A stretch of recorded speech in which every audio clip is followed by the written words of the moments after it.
Okay, we're sorry that we're starting a little bit late tonight. Our contract negotiations ran a little bit over. Sorry about that. But there's a few things I want to get to right away. This meeting is being broadcast on local cable TV and recorded and rebroadcast on the local cable channels and on the internet. Some announcements that we have tonight. The Council on Aging and the Board of Assessors hosting an informational session on November 14th at 12 p.m.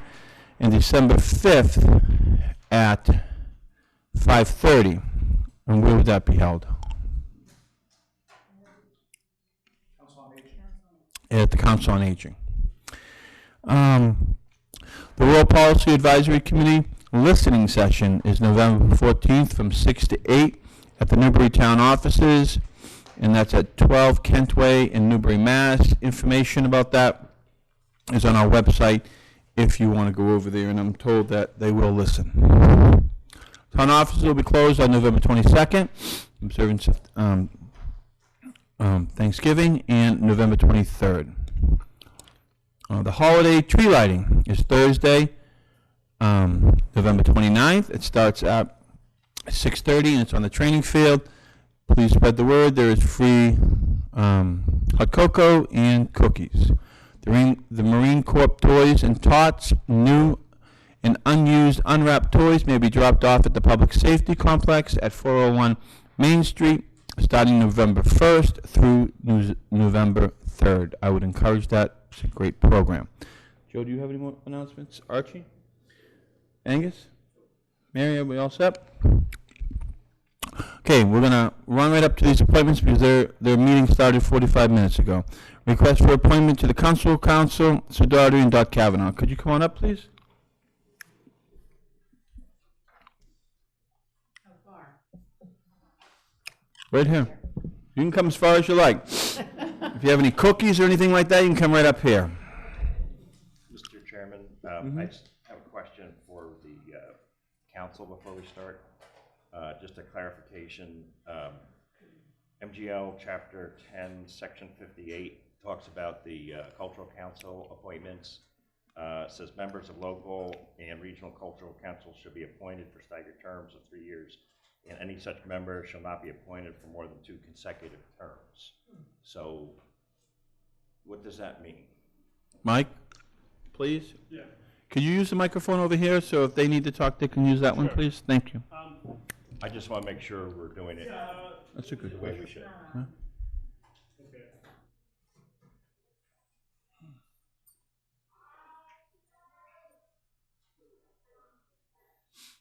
It's the bicentennial committee meeting. They get a little wild at their meetings. It sounds like they're having more fun than us. So essentially what it means is that there's no limitation on the number of terms someone can have, but there's a limitation on the consecutive terms. Is that, so the idea being is that you get new blood in there at some point. And the way that you would interpret that is because they use the word consecutive in there, if they wanted to just limit it to 2 terms, they would have just written, you're limited to 2 terms. And if you interpreted it that way, you would basically be omitting that word consecutive. And a rule of statutory construction is you give every word its common and ordinary meaning. So the idea here is that a person can serve 2 consecutive terms, then they have to be off. For how long? They have to be off. Yeah. Well, probably, yeah, 1 year. Well, because otherwise it would be To another appointment to cycle. another appointment cycle. And, Right. So And- you guys fit all that, Bill? Correct. Perfect. Is that true? I thought you were through 2018 this year. Which would have been my first 3-year gig, followed by another 3 years. Okay, I'm just looking at it. It says, I don't know who wrote this. It says first term 2011 to 2014, second term 2015 to 2018. I don't know who wrote that. I don't. I don't know if it's accurate. Just reading what's here. Yeah, so she had a year off. She had a year She had a off. year off. Between 14 and 15, she took a year off. So now we're going to put her back on and again, and then she'll have to take Okay, another if year that's off. true, that's fine. I didn't read it that way. But Yeah, that's yeah. fine. Okay. It was very complicated. Yes. You want to make the motion? I move to appoint Dorothy Kavanaugh and Susan Doherty for 3 years, the 3-year appointments through June 30th, 2024. Second. It's been moved and seconded. Any discussion? 21 or 22? It's 18, 21. 21, okay. So, Okay. because we're, just where we are in the fiscal year, just trying to figure that out. So would this be till January, June, it should be the June 30th. Yeah, it says June 30th, but I think he's right, it should be 2022. 2022. You're right, June 30th. Because it's, to 19 is 1, to 20, no, 21 is correct, you're right. Okay. 19, 20, 21. Okay, so I didn't wear any we're sock- starting right now, that's what I'm trying to figure out, okay. I didn't wear any socks, so if I need to take my shoe off and use my toes to help, I can probably help. June 30th, 2021. Okay. We Moved have it to to, vote tonight for the applications for grants. So that's why we want to be vetted tonight. Well, that's why we're. well, I'm going to do it right now. Correct. All in favor? Aye. Aye. Thank you very much. You're welcome. Now, hold on. Where's Mike? Do they need to be sworn in and all that kind of stuff before they can go vote? Who's gonna hold my hand up? You can go in the, There, okay. in the town, thanks, guys. Ciao. Okay, gonna be a quick meeting tonight. John is John here? Come on up. PAC 26, Cub Master, regarding use of town facilities for more than 6 times per year. How are you, sir? I'm well, thank you. Thanks for having me here. Thanks for coming up. Real quickly, I'm the Cub Master of PAC 26, which is West Newbury's Cub Scouts. Participation is really exploding this year. We increased Awesome. 25%. Yeah, we've got a great turnout, great number of scouts. We've got 21 new scouts this year in Cub Scouts, so our total, we lost some to bridge over to Boy Scouts last year. Our total is 40 right now, and there's still maybe a couple more on. So there's a rule in town that I believe is fairly new that limits any organization to 6 Uses in a calendar year. Correct. So we meet as a pack, which is all the scouts once a month, and we have 7 dens. Each den is particular to one grade. So we have, 2nd grade den, 3rd grade den. The dens meet about twice a month on average. It used to be that they, last year we used the Old Town Hall often for these den meetings, and we can meet at the den leader's house. Because we're expanding in numbers so much, instead of 3 to 4 kids a den, we're at 7 or 8 kids a den. Some dens actually have 15, so we kind of split in half with 2 den leaders. Makes it a lot harder to meet in people's homes. So we were hoping to get an exception from the rule about 6 per calendar year, and we have no problem with using venues that are a little less hot. I know the annex is booked almost all the time, but we'd be happy to use the Old Town Hall for our den meetings. I know the availability is much greater, so it won't cause conflicts. It just makes it a lot more convenient to have a venue like the Old Town Hall to hold our den meetings with.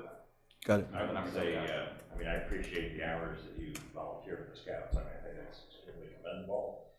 And I would say that, subject to availability, that you should be able to use either the annex or the old town hall, and that you shouldn't have to come in and read. The way we have it structured is you have to ask every year. I would say that for the Scouts, we should waive that they don't have to come back and re-ask. If I could just clarify, so the issue with the threshold of 6 meetings is for the fee waiver for nonprofits. So I believe that's the request that's also before you. I don't have the authority to waive fees above 6 per year. Do waive the fee. Is there As a long as, problem? you come in, set your own room up, clean up afterwards, take any Absolutely. trash out that you have. Because sometimes, like, up at the town hall, it's really called the town hall, not the old town hall. So if Right. you've been here, people like Bob James in the back room probably, not like us calling it the old town hall. So it's the town hall. And this is the town, in the 1910 building. So, as long as you take, because especially the town hall, that it doesn't get used as much, so you make sure the trash gets taken out, because you could sit there for a while. Sure. No problem at all. I'll make that a motion, subject to availability, that you have approval to use either the annex or the old town hall fee waive, and don't have to re-ask on a year-over-year basis. That'd be excellent. Thank you. Second. For discussion. as long as something doesn't dramatically change. You know, we've done this, and Joe's right, we've done this. But if something dramatically changes, that you're having like 300 people, or one of those days, it could be a jamboree that you. For the meetings that you described, if Yeah. you're gonna have a 200 Yep. people. I will say our pack meetings are bigger. There's 40 kids. Mhm. Each scout usually has a parent. Not everyone shows up, but we have about 70 people. You know, 75 for them. Those are once a month. Those are already booked. Really more to, in addition to those pack meetings, to allow the dens meet. Those are smaller groups of about 20 people or less usually. Great. Moved and second, all in favor? Aye. Thank you. Thank you very much. Have a good night. Thanks for coming in. Public hearing with Board of Assessors.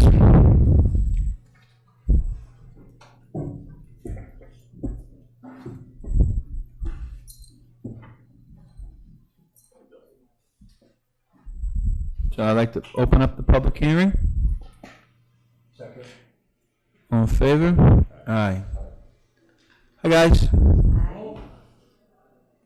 You got the floor.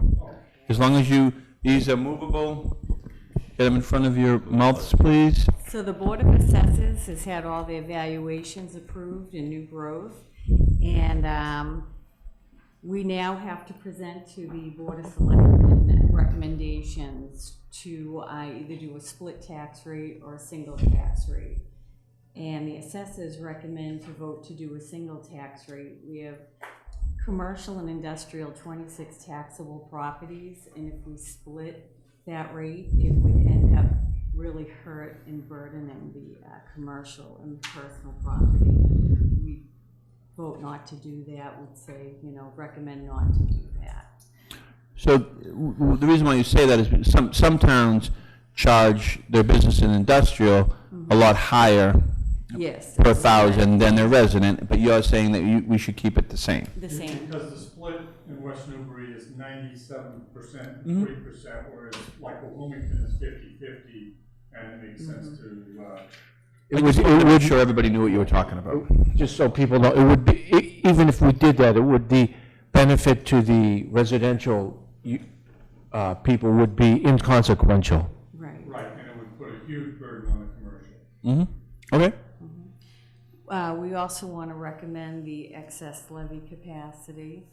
We also, vote no on the open space discount and the residential exemption. Can I ask about that one, part three? Do we know? I think I asked Meredith about this before, but the some towns in the Commonwealth, when people have a house that's a summer home or not their primary residence or whatever, and I know I'm subject to this, that your personal property in the house is not subject to an exemption. So every year you have to fill out a valuation of your stoves and couches and whatever whatever artwork, whatever's in your house, and there is a personal property tax on that.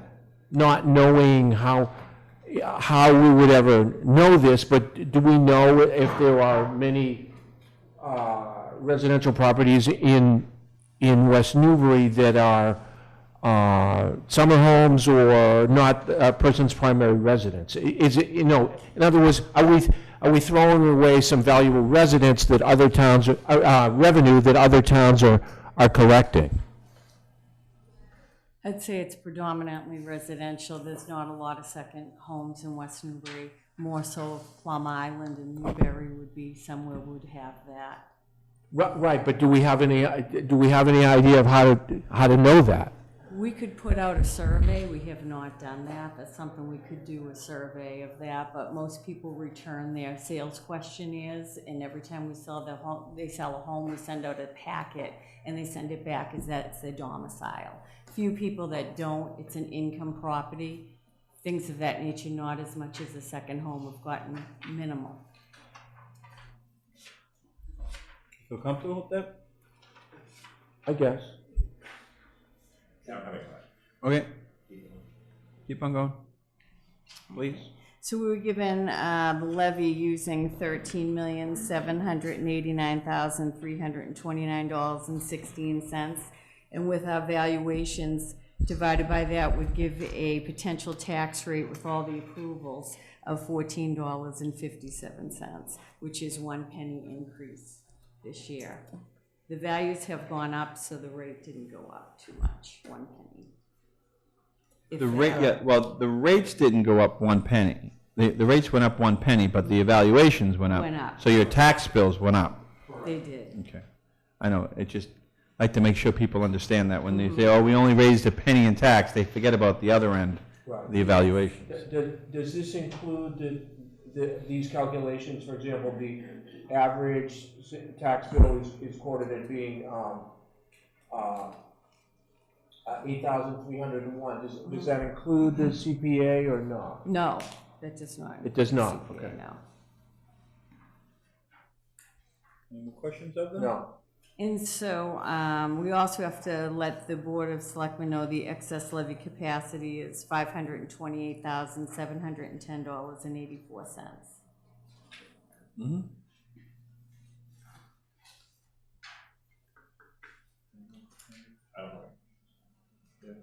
I'm good.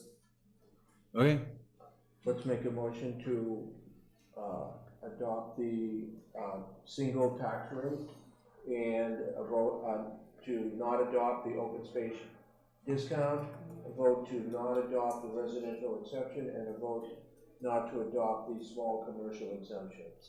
it's been moved, it's been seconded. Any more discussion? All in favor? Aye.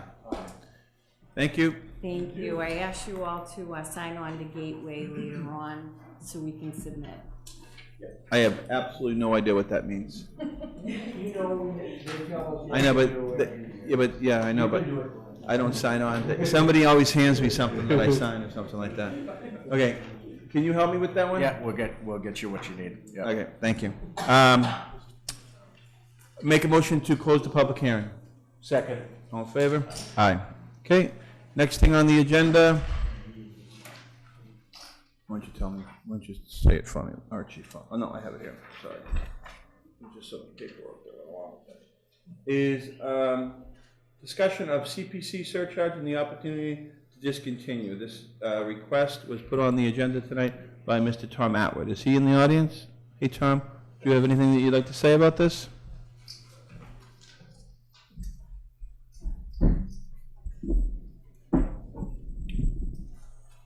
Good evening. If you could state your name for Mary. So, Tom Atwood, 2 Hilltop Circle. Thank you, Mr. Chairman and members of the Board of Selectmen. I appreciate the opportunity to speak with you regarding the Community Preservation Act, also referred to the CPA tax. My intent tonight is to discuss this tax and the opportunity to lower or discontinue it. I will keep my comments brief as possible in my statement within 3 minutes. At the recent fall town meeting, Article 5 was a proposal by the Parks and Recreation Commission to get approval for $51,500 in CPA funds to conduct an engineering study for parking and an additional athletic field at Pipestave Hill that would encompass approximately 9% of the land, or 6 acres, at the neighboring Dunn property. As we know, this proposal was defeated. As quoted in a recent Newbury Report Daily News article, one man discussed the tone of dialogue leading up to town meeting. He said, quote, "The things being said to one another, it's disgusting," end quote. Concerning that statement, I agree, which brings me here this evening. Before I continue, please note that Article 5 does not have any immediate impact on my family, and I have no vested interest in the article itself. With regards to playing fields, 2 of my 3 children are now adults, and my youngest child will be graduating Kentucky High School within a year and a half. However, as a long-term resident of the area, with my children being 3rd-generation Kentucky graduates, my family has been and will continue to be committed to West Newbury and the broader Kentucky communities for many years to come. We're committed to the long-term planning needed for West Newbury's continued success in the future. The Community Preservation Act was adopted by the town in 2006 under the premise that adopting the act would allow the town to enhance multiple areas, increase affordable housing, enrich historical assets, enhance active and passive recreation opportunities, and to preserve open space, with the premise that state matching funds would increase the impact of each local taxpayer dollar. At that spring 2006 town meeting, Selectwoman Ann O'Sullivan gave an excellent presentation of what CPA could do for West Newbury. I supported the adoption of the Community Preservation Act at that town meeting and the polls.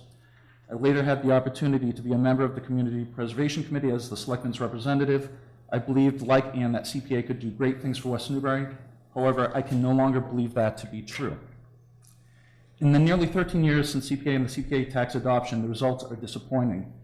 As of April 30th, 2018, $2,289,445 of CPA funds were expended, with 63.6% of that amount dedicated to the Page School. It can be argued that those funds should have been expended from a school maintenance fund account, which was never properly funded. Overall, $843,669 were expended for items traditionally thought as CPA eligible. Meanwhile, $4,527,805 were collected from taxes on residents, a clear mismatch of the opportunities for CPA funds to be used and what is being collected. The result? Affordable housing opportunities continue to be rare in town. Other than a purchase of a conservation restriction for $25,000, no open space has been preserved. Historical preservation beyond the Page School is lacking, and active and passive recreation opportunities beyond Action Cove rehabilitation have been zero. For $4,527,805 in additional taxes incumbent on homeowners, did we get the value and improvements we expected? Therefore, it's time to revisit the CPA and the 3% CPA surcharge tax. This is not the only time the value of the CPA tax has been questioned. Based on a Newburyport Daily News article written by Jen Solis and published May 8, 2012, the article states that 68% of voters at the polls approved rolling back the tax during spring 2001 polling. That vote wound up being non-binding as it failed at spring 2011 town meeting by just one vote.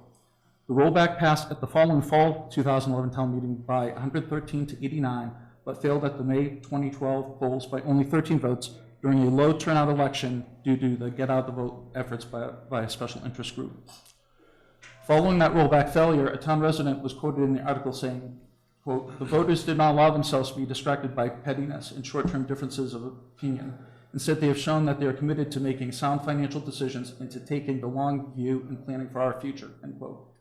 But I ask you, 6.5 years later, what is our CPA plan? How is taxing residents without a plan a sound financial decision? How is taxing residents today for something in the future they do not know, may not see, and may not enjoy considered fair and sound? The basis for local taxation has been that taxpayers vote for expenditures they see today. Maybe for a land bond where open space is conserved within a relatively short period. The $5 million land bond West Newbury used nearly 20 years ago is a perfect example. Taxpayers were asked to raise their taxes to preserve open space, and through multiple purchases, over 300 acres were preserved in a short amount of time, with those paying the bond enjoying the benefits of that taxation. If a new high school, middle school is approved next spring, similarly, taxpayers paying for that project would reap the benefits of a better educational facility and the increased real estate value such investment would yield. However, taxing someone today for something they may see no benefit from is unfair and not right. The mismatch of timing for taxation and spending is the weakness of the CPA. So why is it in our interest to revisit the CPA rollback? This spring, with the expected middle high school proposal, will have town meeting and ballot voting participation at significantly higher levels than normal. Is an opportunity to ask thousands instead of hundreds to weigh in on the CPA tax and its future in West Newbury, minimizing any potential special interests effect. But more importantly, it gives our community the opportunity to eliminate the divisiveness the CPA tax has brought to our community.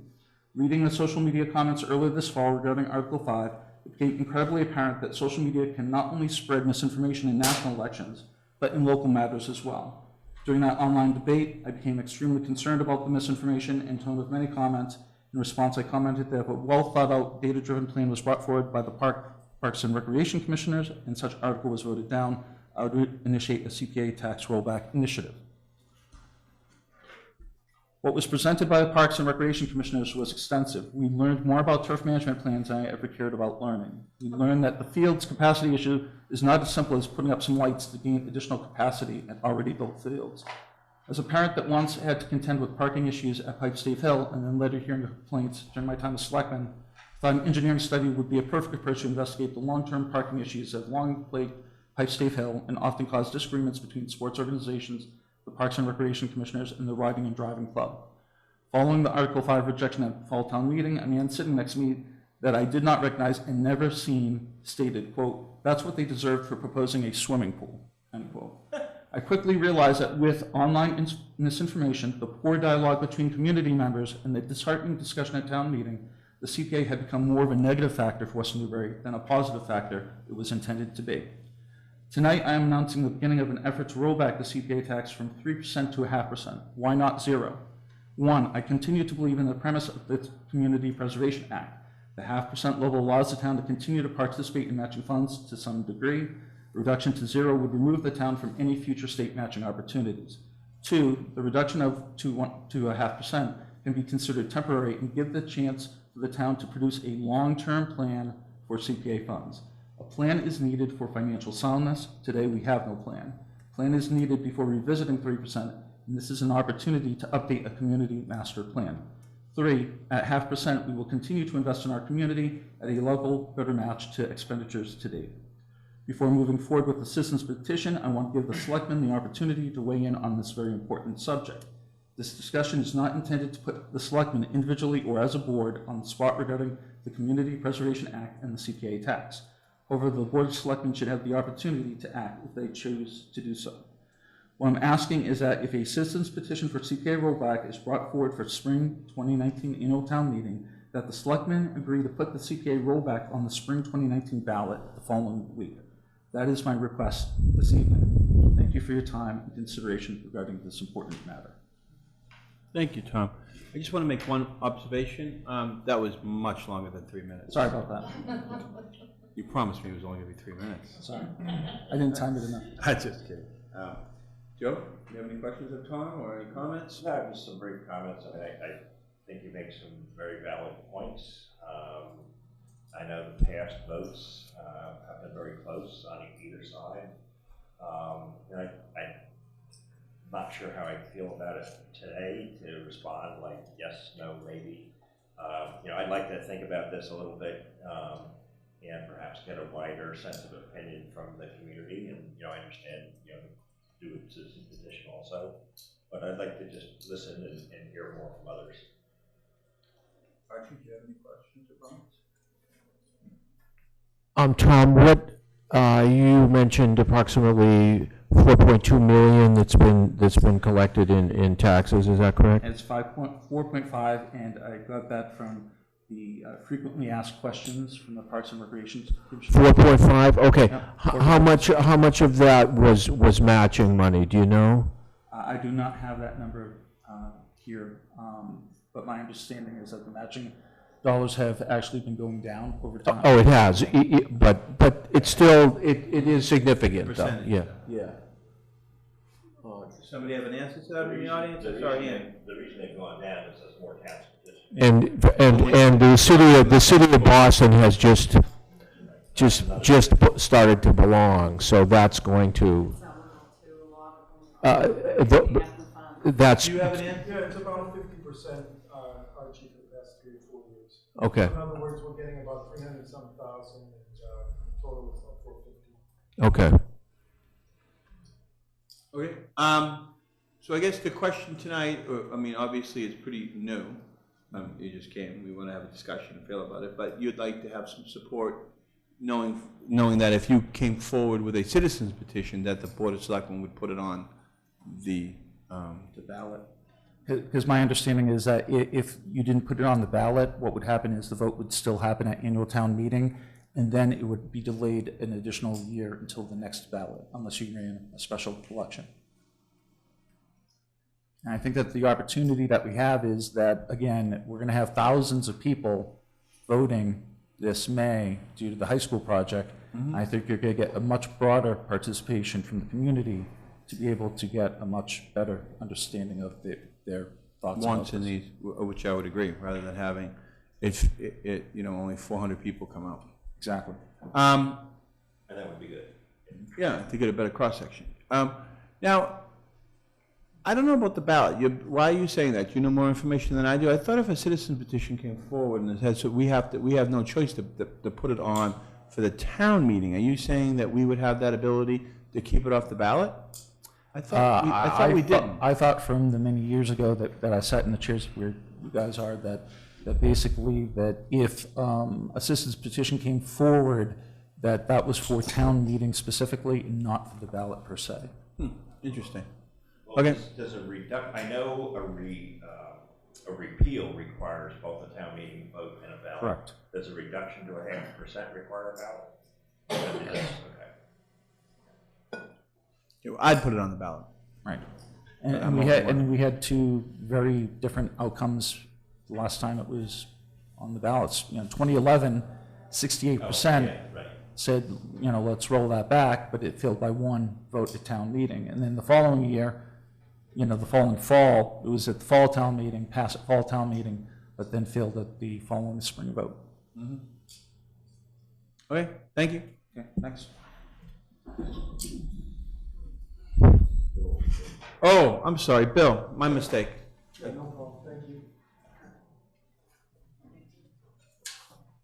Does this have to do with the CP? Yeah, it has to do with what Tom said. I want to make sure that we're all aligned in terms of what is the funds. Because there is something I do want to talk about. When you got 10 minutes, you should get at least 10 minutes. Well, as long as we're talking about exactly what's on the agenda, I have no problem, but if we bring up new stuff, No, right, I can't. and what I want to do is add to Tom's discussion. Okay. Bill Backrack, and I'm on Donovan Drive. What I want to talk about is, just to clear everybody up, I am the Parks and Rec representative to the CPC committee. I'm also the chair. I am not speaking. Chair of the CPC or chair of the? Chair of the CPC. Got it. And I'm not talking with respect to CPC, but respect to Bill Backrack. So what I presented to the Board of Selectmen, the town manager, Mary and Jen, was actually, it's correct. We've had about 2.2 million balance that we have as of July 1st. For the past 5 years, we've gone about $455,000 that we received. Of the 450, we've spent about 150,000. In the back page, if you're interested in the back page, that gives you the breakdown of all the different projects that CPC committee has approved. The one thing that I found very interesting is there is not one project that has expended over what they came in to do. Of those projects, as Tom talked about, 64% goes to the paid school, 21% is historic preservation, open space is 2.4, Parks and Rec is 2.2, and community housing is 10.8. One thing that I do want to bring to the selectmen and to the town manager's point is one thing that has always concerned me is the projects that we're getting for CPA that we're approving. And more importantly, does the residents know what that 3% surcharge is? So if anyone wants to know, I spent about 8 to 10 hours canvassing pipe stave in terms of article number 5. By the way, I'm fine with article number 5 being defeated. This is not the discussion tonight. And what I found about, and I talked to Gene Nelson, I said, Gene, one of the things that concerns me is that 50 to 60% of the people that I talked to had no clue that you have a 3% surcharge, nor do they have a clue about CPA funds, what they're used for, et cetera, so forth and so on.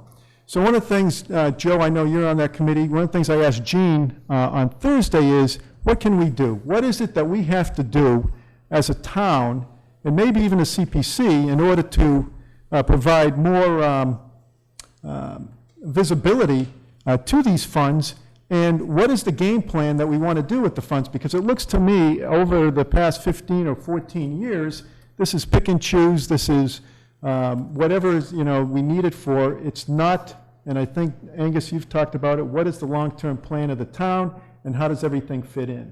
And I think that's a key critical point of the CPA funds. We really need to think through that and really come up with a game plan. The challenge we have, we all work in silos. Open Space works in a silo, Parks and Rec works in a silo, Concom works in a silo, everybody works in a silo. How do we get together in order to agree on a plan for which we all can rally around in order to use these funds? So that's what I want to talk about tonight. was the two things. One is the lack of understanding, I think, of the residents of the town of what CPA is and the funds and CPC. And two, is there a better way to really think through how to use these funds? Because it is a nice amount of funds that we have that can be used, but are we using them to the best of our ability? So that's all I wanted to say. What I was going to say, I sat on the CPA, the CPC. I was the selectmen's representative, and we had the same. This is not new. I know. We've had the same problem for 10 years or so, and I don't. And we tried at some point saying, trying to get people to have applications, but it's not the CPC's responsibility and/or role, and I don't think it should be, to try to start fostering applications and try to bring people in. I guess we need to educate the town, which I would agree. We try to do it. Nobody comes to the public hearings. We have to have mandated public hearings every year. Nobody comes and listens to what we do. We bought signs that are down there to try to show people when we're doing things around town that it's coming from the CPA money. I mean, we've tried it too. I mean, the people have to listen also. There's some responsibility of the residents to get informed themselves, because the information is out there. And I don't know how to do it, but we've tried every single avenue we possibly could to try to inform people. Glenn, I think you bring up a good point. I mean, I don't disagree with anything you said, and I agree with you because I've been in town for a long time. The challenge we have is when we bring up these projects for approval, it's an isolated, right? You could think, fixing the roof here, fixing there, fixing generators, that's all there. But I'm talking about items that could be of importance to the town, but then for one reason or another doesn't. And that's where I'm saying, and I think at one point, and I think Angus maybe, or the town manager might be doing, is developing a larger plan of what the town could do, and then based on that, trying to think through that. So that's all the comment I was making. It wasn't anything in particular. I mean, one of the things I think that is concerning, though, is if you go and I'm going to bring back something that happened in 2005, 2006. The Mullen property, right, purchased for affordable housing. If you go take a look at, I think it was October, November of 2005, meeting minutes of open space, they agreed to it, that they thought it was a great idea, and as you know, it became a huge issue. And then, because the only reason I was on that committee. Yeah, and I know, and I was involved in the finance committee. And the only reason I'm bringing that to your attention is when the gentleman at the town meeting came up about housing, and then I started taking a look at the, CPA funds and that, well, how do we all do that? I mean, I know there's not a correlation. I was trying to think it, but, so Glenn, I agree with you. I'm glad you brought that up, because I actually wanted to say something to that man. So Yeah. I wanted to say, okay, here's my phone number. Make sure you give me a call tomorrow, because we're going to start a new committee. We'll make you chairman. Yeah, yeah, because a lot of people, he's right, because this is for a bigger discussion. So I think it's glad that we're enlightening people so we can have those discussions, because we even have, for affordable housing, we have a money that people can pay in lieu of having affordable housing, that we have some money sitting in an account that we could offset some things for affordable housing and do some. Which is only going to grow, too. Yeah. Yeah, and so I agree. I mean, I actually thought it was great. I mean, the comment I made about, canvassing, and I probably met 300 parents, all right? And like I said, 50 to 60% had no clue. And their discussion to me was, why do I care about fields when the school's coming? And then I'm trying to tell them, hey, guys, CPA funds will cover most of that. They're separate. Don't worry about it. And they still didn't agree with me, or not agree. Didn't Understand it enough, because it's hard to understand. Yeah. So that's all I want to say. I'm not, I appreciate Tom's memo, but that's all the comment I wanted to make. Yeah. Mike, first and then. Thank you. Yeah, thank you. Thank you, Bill. This is sheet a that you great gave out little, is summary. great. Yeah. I just want to make you aware of one issue with regard to a reduction. The Secretary of State, there's no case law on this, but the Secretary of State has suggested that with regard to a process for reducing the CPC funds, or changing it, I should say, there should be a town meeting vote and then an election. The problem is that in order to put a ballot question on, it has to be done at least 35 days prior to the town meeting. And the question then becomes is, do you have to have that town meeting vote at least 35 days prior to a proposed election in order to do it? You do have to do that? That's what the Secretary of State has opined, and it's just his opinion, because there's no judge who's saying it, that you have to have a town meeting, and you have to have, and then put it on the ballot. So how would you do that? You'd have to have it. In the fall, or you have to have a special town meeting. Well, we could have a special town meeting, or you could have a special election, you could do it any way, any manners. But the idea of, that what we did previously, you know, when we had, the selectmen put it on the ballot, you know, automatically, you know, I mean, sui sponte, basically on their own initiative, without having a town meeting vote. I don't know, I mean, is the Secretary of State right? I don't know. I mean, this is what, he was asked the question, and this is what. Would our previous votes, for example, if they'd been different, would they have been invalidated? Only if someone challenged them, but I'm just saying, I just make The way the you aware of CPA that works, process. you can kind of, there's guidelines. If you spend the money and you go out of those guidelines, it's an interpretation, and they don't stop it. It's only if somebody then, Okay. if somebody files something with somebody and says, Get together. yeah, there is no like, CPC police. police. Yeah, there's no CPC police to say, I'm sorry, you didn't spend that right. It's only if somebody puts a complaint against you, and then you have to defend the complaint. It could go, and that happened in the case years and years ago, and I think it was in Newton, where they used money to rehab a playground. Back then, you couldn't use CPA money to rehab something if that something wasn't bought with CPA money. And then one of the residents complained, and yeah, but now you can do that, and it was rescinded. But I think that's, you know, I mean, I'll give you a more definitive article on it, but I mean, that's what, you know, I just pointing out that the logistics, if you want to, you know, be absolutely certain Aren't as about easy it. as we think they are. Right. Okay, thank you. Thank you. Mr. Chairman? Yep. I would just note on this discussion, under the Community Preservation Committee bylaw, it does require a plan to be updated annually, and that is currently on the agenda for the Community Preservation Committee, which next meets this Thursday evening. So I don't know, but I don't expect that to be a one meeting item. So I expect that would probably continue at least until December. So there is opportunity for people to weigh in on that. Just for people to know, what is the time frame for the request for, so people listening or whatever know what If they want to put it, if they want request in? Yeah, what is that time I frame? can't remember anymore. Do you remember, Joe? Yeah. It's like 30 day, I forget what it is, but there are some guidelines, and it's on our website. Okay. Yeah, I mean, it just has to have the time to be discussed, vetted, and voted. There are some time. Within our guidelines of when articles have to be submitted. So They normally meet once a month. okay, but people could, someone could bring one in August, someone could bring one in Bring it October. anytime. Yep. There's no windows. No. Okay, Well, there are windows because you have to have it. for town meeting, Well, right, Yeah, okay. Okay. Come on up. Brad Goodwin, 44 Coffin Street. So Chairman Kemper. Yep. Just one point building off of the statements the other gentleman made.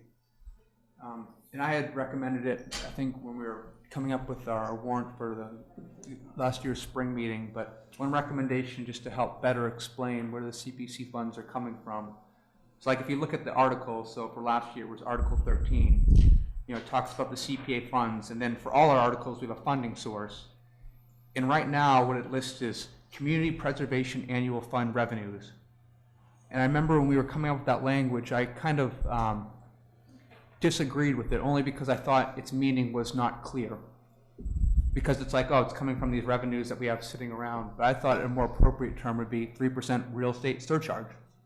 So even if you're an uninformed citizen and you're sitting down looking at this article, you're going to say, I'm paying a 3% surcharge of my real estate taxes. I think it more clearly explains where the money comes from and offers up a better discussion of how do we feel about a 3% surcharge, and do we agree with that? Is that good or not? but I think it's a relatively easy way to change it and make it more informed to the general public, even if they don't want to go through the extent of looking up what CPC is. And So at least I know where it's coming from. but like I said, but to me, it's just a clear, if our goal is to be clear and transparent, I think it's a more clear and transparent way of describing where these funds are coming from, which may or may not kind of get to the matter what these gentlemen were talking about or no, but it's something to consider. Good, thank you. Good comment. It is a good comment. Okay, next. Historical Commission request for authorization to submit a grant regarding survey and planning of matching grants. Bob?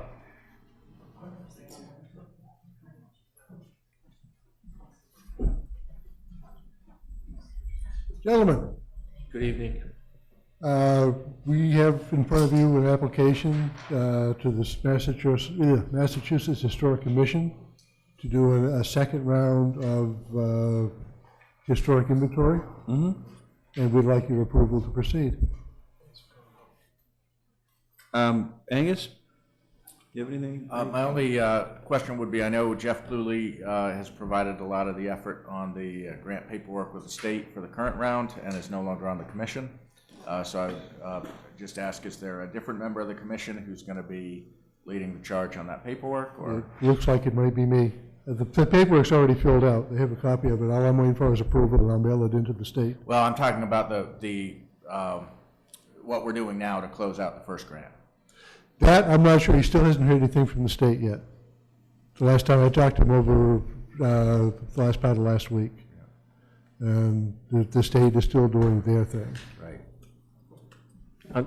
Mr. Chairman, I had a question. Well, I don't think he's done yet. Oh, sorry. Are you done? Well, so if I'm understanding, you'd be the point of contact for all that paperwork, because right now Jeff and I are doing Who? Bob's, Jeff Pluley, Okay. former member of the commission, so I just want to make sure there's kind of a It goes the cohesive way it's plan supposed on to the go? paperwork to do with not getting the grant, but administering the grant and the closeout and the financial reporting and so forth. And do the best I Right, can. right now, that's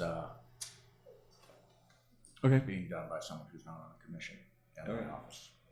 Archie? Bob, I wondered, so the plan for this new survey would be to do another 100 or so houses, I Yes. assume. So how did they pick the first 100? In other words, did they pick the 100 estimated to be oldest, or they just took 100, or I'm just curious, are we getting ones that are less important, or what, just how were they picked? We just did Main Street, because we figured that would be the easiest one to do, to get the initial, inventory done. So we took everything on Main Street. There was a couple off the side of it, Emery Lane for one, Rickett Street was another, for just a couple of houses out there. But we took everything on Main Street that was eligible and did that So first. there wasn't anything about homes or age, it was just Main Street? Well, it was age, the age fit in it too. But you were doing Main Street. Right. But, Yeah. in other words, we weren't picking the 100 oldest, then we're picking the next 100 oldest, and then No. we're getting ones No. that are less important, I guess. Okay, I get you, okay. And how old do they have to be? 100 plus. Do you come by my house this time? Probably. At one of these times.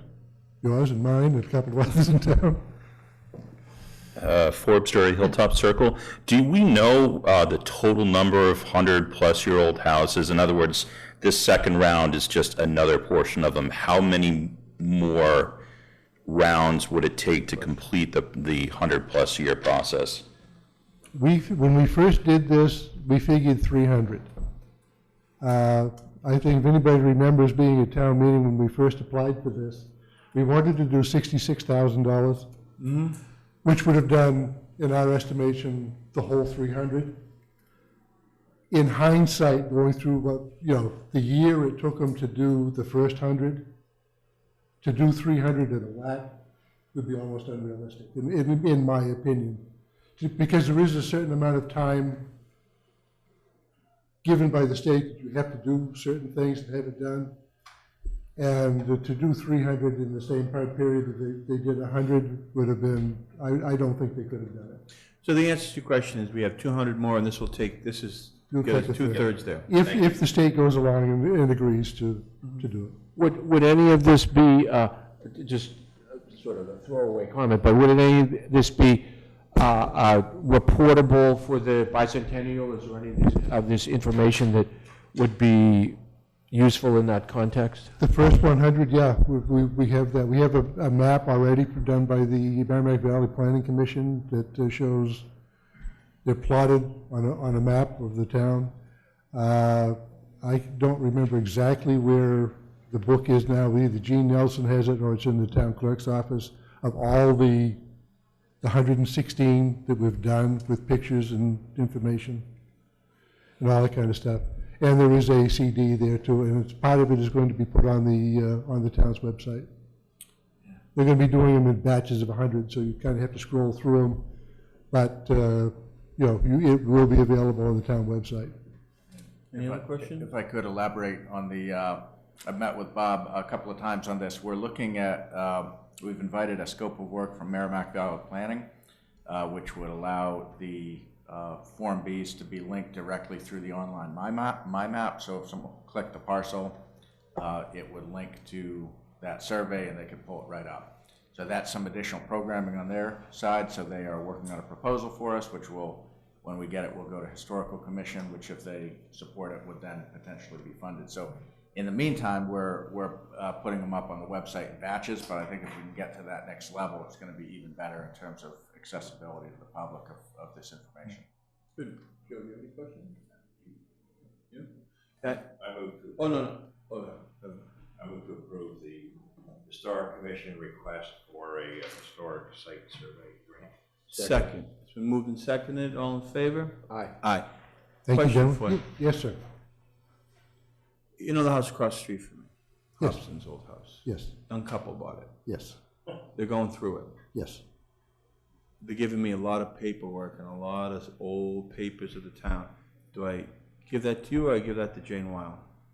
I had talked Historical to the, Society or give it to you? Or Mr. Karen, maybe. I had talked to the lady and I had wanted to go through, because she had a lot of stuff for veterans or military stuff that I wanted to look through. I never had the chance to go do that. But I think if we have any way at all to get that information, Somebody should look at it. somebody should definitely look at it by all means. Well, I've told them that I would take it all. And they, Okay. if they want to donate it to the town, they could maybe even get a tax write-off. Give them some incentive because they had an auctioneer go over there. Right. Because they bought it as is with the barn and that attic. I didn't realize there was that much stuff in there, but she said the place was full of paperwork and old paperwork. So they're giving it to me, so piece by piece, so I'll even incentivize them to give it more to me, then I can just pass it on. Okay, yeah, that would be great. Anything that they have that they want to give, One of the interesting things they gave me that would be pretty good, they have pamphlets on the brochures and how they were marketing the new high school and the new middle school in 1958 and stuff. They had little pamphlets. Why Pentucket needs a new middle school? And you go through this pamphlet. It's terrific, and the same with the high school. Yeah. Okay. Same as the current stuff. No, it's a little bit different. Can we All right, just stuff. like white it out and reuse it? Change the year. Thank you, gentlemen. Thank you. Okay, we're moving right along now. But there's nothing like good budget talk that puts the brakes on a good meeting. So discussion of the FY20 budget and capital planning priorities with members of the FinCom and Capital Improvements Committee. How do we want to do this, people? You want to all come up and put a couple of microphones? You want to sit where you're at? How do you want to do this? Can I make a comment first? So, and I'm sure, Angus wrote a letter, so I'm sure he's got some comments also.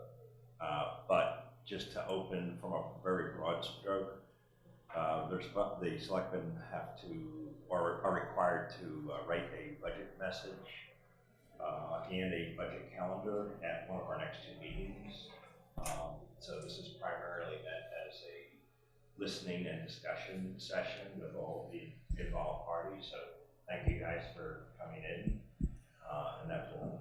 Good. So that's interesting because I don't think we voted on one, but we had kind of preliminary budget calendar. So that's good to know that we'll take the input of everybody here and input of us, input of Angus, input of whomever, and then we're gonna put a realistic calendar together. Right, there's a lot of requirements, and it's laid out in this letter, some other requirements. Good, okay, so how do we, Angus, do you wanna, how are we gonna, do this? Do you wanna, yeah, you wanna? Yeah, I would like you to, you know. Sure, I provided a copy of the memo that went to the selectmen, to the members of the FinCom, and we've got the chair of capital planning here. And so really, in terms of what I'm hoping we can get out of this discussion is some clarity on the how the change in form of government and how the introduction of my position and instead of the finance director can be expected to affect different board and committees' roles and responsibilities, as well as the process and timing for the budget calendar.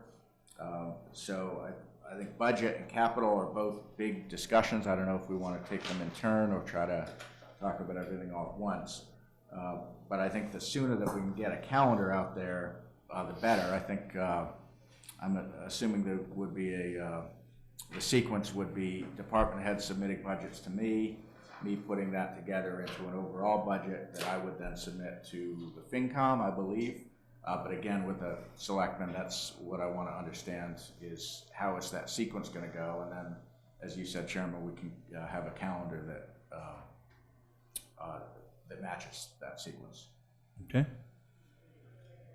So, how do you want to go from here? So do you want us to comment on that, what you just said?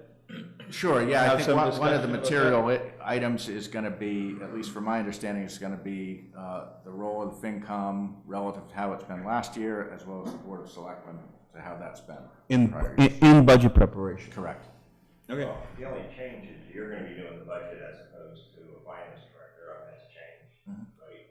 I mean, the past practice is then the finance committee vets the budget through department heads or people that are asking for money, and we usually have some discussion along the way. If there's questions from either party, we have a meeting or two, and end of March or whatever the time is, we have a joint meeting and approve the budget to go forward to the town meeting. So But how about even having just a very, very general tone of what the budget message should going forth, you know, exactly, but that even gives the department chairman and other people an idea that, okay, maybe I shouldn't ask for a 7% increase or what. In other words, we got to give some kind of direction. In other words, this is a great year, spend anything you want, or this is a terrible year, you can't have anything. We have to give some direction. Yes, I was only responding to the process. Okay. Okay, so obviously we have to do. I guess the process. A budget and a capital planning discussion. Yes, I would agree with that. Okay. So, and I guess that we would have that discussion, and we would go, the calendar I guess we have to vote on it, it's in the legislation, all right? Yep. But do we take the recommendation of the town manager on the calendar, because he's gonna be working with the department heads and the FinCom and so forth and so on? Well, I think we look at the recommendation from the town manager, depends on what he gives us. Oh, yeah, well, my point being was, do we set the calendar and give it to him, or does he make the recommendation of the calendar, and then we, obviously with some discussion, approve it? That's what I'm saying. Well, let's ask him to put together a calendar, let's look at it and talk about it. That's all, I'm just wanting to see who's generating it, that's all I'm trying to find out. I think one point of clarification in terms of Joe's, what you outlined is what amount of back and forth is expected between the department heads and myself? Because in my old job, the department heads gave me a budget. It was, a good 6 weeks before I turned around my budget. It was actually longer than that, but I don't want to scare you guys. But basically, the departments gave me their budgets. Then there was a one-on-one. I worked with them over a period of weeks or longer, and then I put my budget to the FinCom. And so while the department heads were present at the meetings, What I was bringing forward was the town manager budget, which was not necessarily what the departments brought to me. So there was some give and take that happened before it went to the FinCom. So I think that's. Yeah, we would expect the same. That's what we've done, but what's interesting is, in the, only speaking in the past, it was like a 2-week process that the department heads, the finance director, he worked with it for a couple of weeks and then distributed it. Well, whatever the process is, if it takes 2 weeks, it takes 10 weeks, as long as it fits in to make sure that everybody's knowledgeable and it all fits in with our town meeting. Well, and then also not to put words in their mouth, but this has come up every single year. I mean, the finance committee always asks for it to get the budget in a timely manner, like middle to third week of January. So that's the reaction to the 6 weeks. So let's have the town manager work with the FinCom and in our department heads and try to get it to them as fast as we possibly can get it to them, right? You only can do what you can do. No, see, I don't want any ambiguity leaving this meeting. I want to have clear direction and roles and responsibilities, so then we can just step back. Well, just, why can't we come up with, you know, just some, so that Angus knows, so that FinCom would like to, in being on the FinCom a long time, sooner is always better than later, and the middle of January is probably a good time to have pretty reasonable numbers to start working with. So From my opinion. Which may be, I mean, that definitely may be, and I guess in that case, I think, I wish we would have had this conversation 2 months ago, because I would like to give myself time to work with the department heads so that what I'm bringing forward is my recommended budget. And I can tell you, that will take some haggling. I'm not gonna just be a pass-through, and yes, you asked for this, and now FinCom, this is what I'm proposing. There is going to be some back and forth on different departments. I see opportunities for efficiencies, and I don't see that I see the budget as my best opportunity to recommend changes. And that may not all be popular, and there's other boards, committees, and commissions involved, so that takes time. Wait, Tom, you have after. No, Forbes, please. Mr. Chair, with regard to that process as it occurred last year, one of the things that we noticed is that there were a series of incremental revisions to the budget, so that the Finance Committee, if I remember correctly, had a preliminary set of numbers the first week of January, but they changed substantially week over week, and perhaps as a suggestion going into this year's planning process, if they were more staged, or they were delivered by department, that may allow you more time to do the work that you're looking to do, and we know that the set of numbers that we're getting are less likely to shift. Yes. That's a great point. Yeah, I mean, my goal would be, the numbers will change, but once I've given them to you, they're my recommended, and then the changes come from you. I don't want to give you numbers and then 3 days later, oh, I meant this, because that confuses everybody. That's very exactly what I right. meant. And that's the So I think direction you your want. suggestion One to second, do it- Tom's first, but Joe's out. To do it in blocks of departments makes. No, let Joe. Joe wanted to make a comment about this. I just think that, from what I'm hearing from Angus, that you might get a budget that's a little more fleshed out than you have in the past. So that might. It's worth getting a little bit later. Yeah, you might be able to compress. Maybe I did, that's what I meant to say. Yep. Okay, then Yep, you're it's saying good. the same thing. Tom? Coming from the perspective of sitting on both the Board of Assessors as well as the Conservation Commission, in years past, what I've noticed in that capacity, that the budget process seems to be inconsistent by group. And now that we have a town manager, it would be helpful, I think, for participants in different areas of town government to get some direction. So, for example, Meredith may put together the budget for the assessors, but do you need the Board of Assessors to vote to approve that? Same with Jay Smith up in Conservation Commission. Does he need the Conservation Commission to approve what he puts together? So any type of guidance that could be provided to standardize the process across departments would be very helpful. Good one. That's a great point. You got that, Amy? I sure do. Thank you for keeping that under 3 minutes, Tom.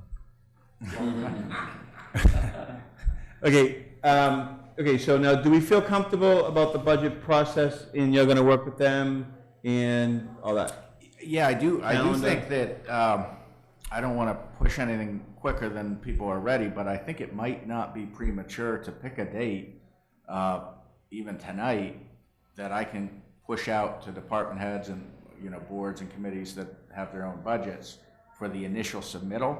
I think it will take I assume the next meeting is when we would, that the board would act on an overall calendar.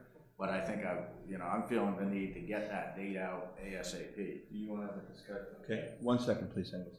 You mentioned about having a overall budget message before the department heads did that. The only time we could probably do that is at our next meeting. But I think Angus is saying he would like those 2 weeks. I guess on the other hand, there's nothing that keeps me from sending out a message that I expect it to be right around the 1st of January or whatever, and then details to follow. That would work. We're gonna give out the budget message next week, and then the next meeting. I think that should be our responsibility, and then the calendar maybe even come after that. I think we can have it next meeting. I think we need to for everybody. Yeah. Okay. Yeah. Good. I didn't want to pin it on. Now, what about capital in all this? Is there a what's that? Before we get to that, I have a logistical question, because my understanding is the finance director would go to finance committee meetings. I obviously go to Board of Selectmen meetings, so I don't know if we can have the FinCom meetings not on Monday. That would be very helpful, because I would like to be at every meeting.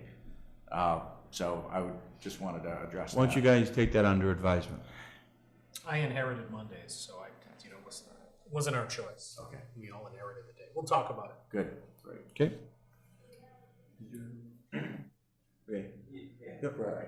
Just have one comment.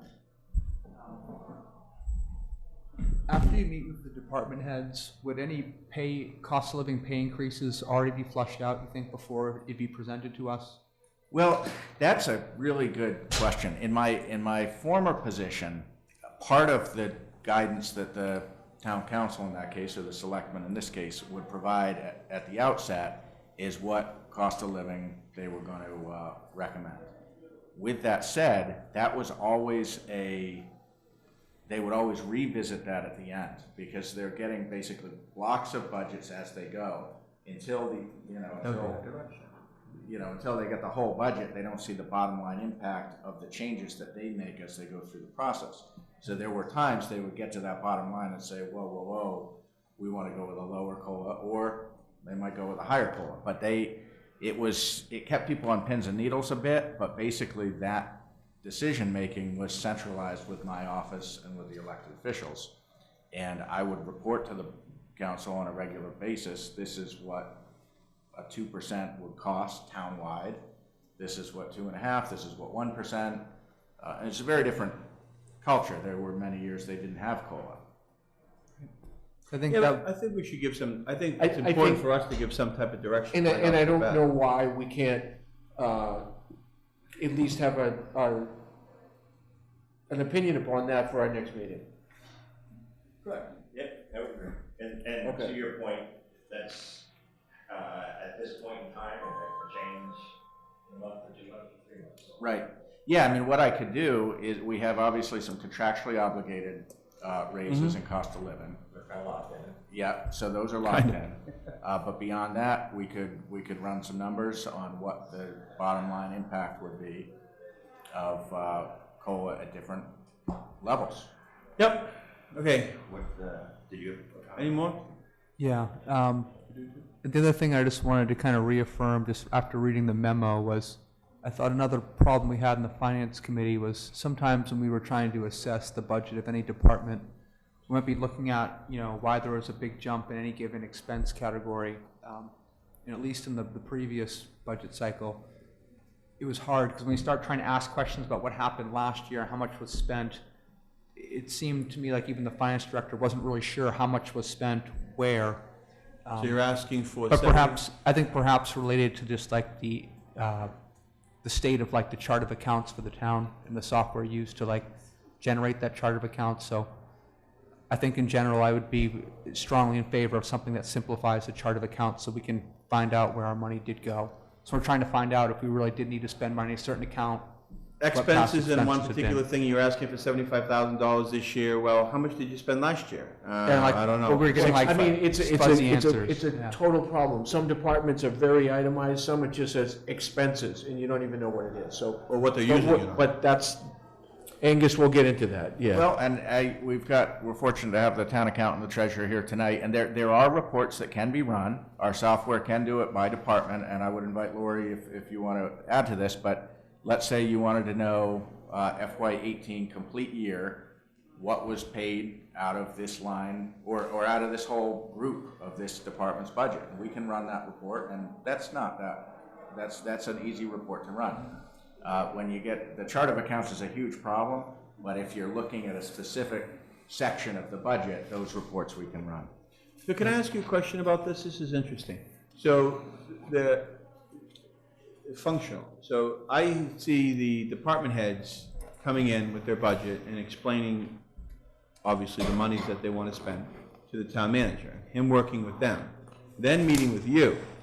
And then if you had a question about that particular department budget, that you'd be asking the town manager, you wouldn't be asking the department head like we've done in the past. Correct. Correct. Correct. I would add that I very much encourage my department heads to be there at those meetings, and they were.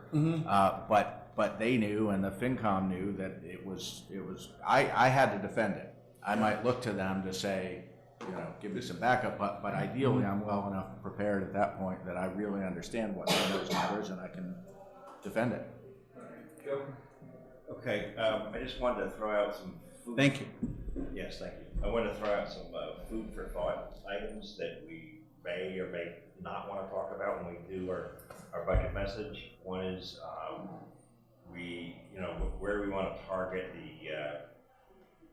you do the budget, and I realize this is a process, but to get to a tax rate, so what's to keep the single family tax increase no more than 2% or whatever number. I mean, that's one thing that we have done in the past that Andy had done and Mike had done previously. I don't know, Angus, what you've typically been comfortable with, but your budget, I would presume you'd go back a number of years of actual, have a current year, and then a projection forward 2 or 3 years? I have not projected forward 2 or 3 years in my old, I've had, the past 2 years budgeted and actual, the current year, year to date, both amount and percent, and then the proposed. So I haven't gone, doing a budget is. You haven't done a future, okay. No, doing a budget is a pretty much around the clock effort to do it well. So that would be just ask pretty much. And I know this is something that maybe not this finance committee, but prior finance committee, we've had a lot of discussion on in reducing the free cash amount so that we could fund like the stabilization fund. So there should probably be some discussion on that. That's and, always fun. Yeah, absolutely. And I thought Brad was going to say this, but I think he restrained himself. I think he restrained himself, so I'm going to read his mind when he was talking before. I think we'd like to have a better understanding of specifically police and dispatch last year were kind of a big issue because it was a big growth driver. And I know we have a new police and dispatch union contract also, so that needs to be incorporated in. But it was like it grew a lot. So that would be one that, you'll do it during your vetting process, I'm sure. Those are just some comments. Good. Anything else? Want to talk about capital now, or Angus, please? Yes, so the capital planning process I would describe as in the fairly early stages. I met with Chairman Preble a couple of weeks ago. We met for probably an hour and a half. I think had a good discussion. He shared with me the stabilization chart that was included in your packet, and back in August I started inviting updates to the capital plan from different departments, and have at this point received all of those. I met with the Water Commission earlier today, and they have had an update of their capital work, which was not part of your packet. So basically, the work from here forward is to kind of mash that all into a good, clear format. I did talk to Chairman Preble. I said I would start with what the town has used in the past as the starting point, but I would like to reformat it a bit in a way that I think might help, and then make modifications from that. And I'm also, similar to what I described with the budget process, I need to work with each department head to make sure I understand the basis of the numbers. Are these kind of costed out? Are these estimates? What's the soundness of the estimates? And so I think, I would describe the process. I talked to Dick, and it's kind of, we haven't set it out totally clearly yet. One thing I said to him, which I'll say to this board as well, if there's going to be a real back and forth with the departments and myself, then it would be my capital program that I'm bringing forward. And so I don't know, which I'm fine with, then I bring that to capital committee with the departments there. But I'd be hesitant of something where the department heads are defending their recommendations to me, and then they are defending it to the committee. I'd like them present, but There has to be, responsible for that. Angus said, I think that's been a problem all along, is there's 3 or 4 capital plans. One's in somebody's wish list head, and then there's another one, and then there's the Capital Improvements Committee line, and then everyone has a different, and someone else saying, well, those things aren't needed, and there has to be one. So you have to have the one, yeah. And part of the value, I agree with everything you said, and part of the value of that is it helps the leadership and ultimately town meeting make decisions about the relative importance of these investments across the organization.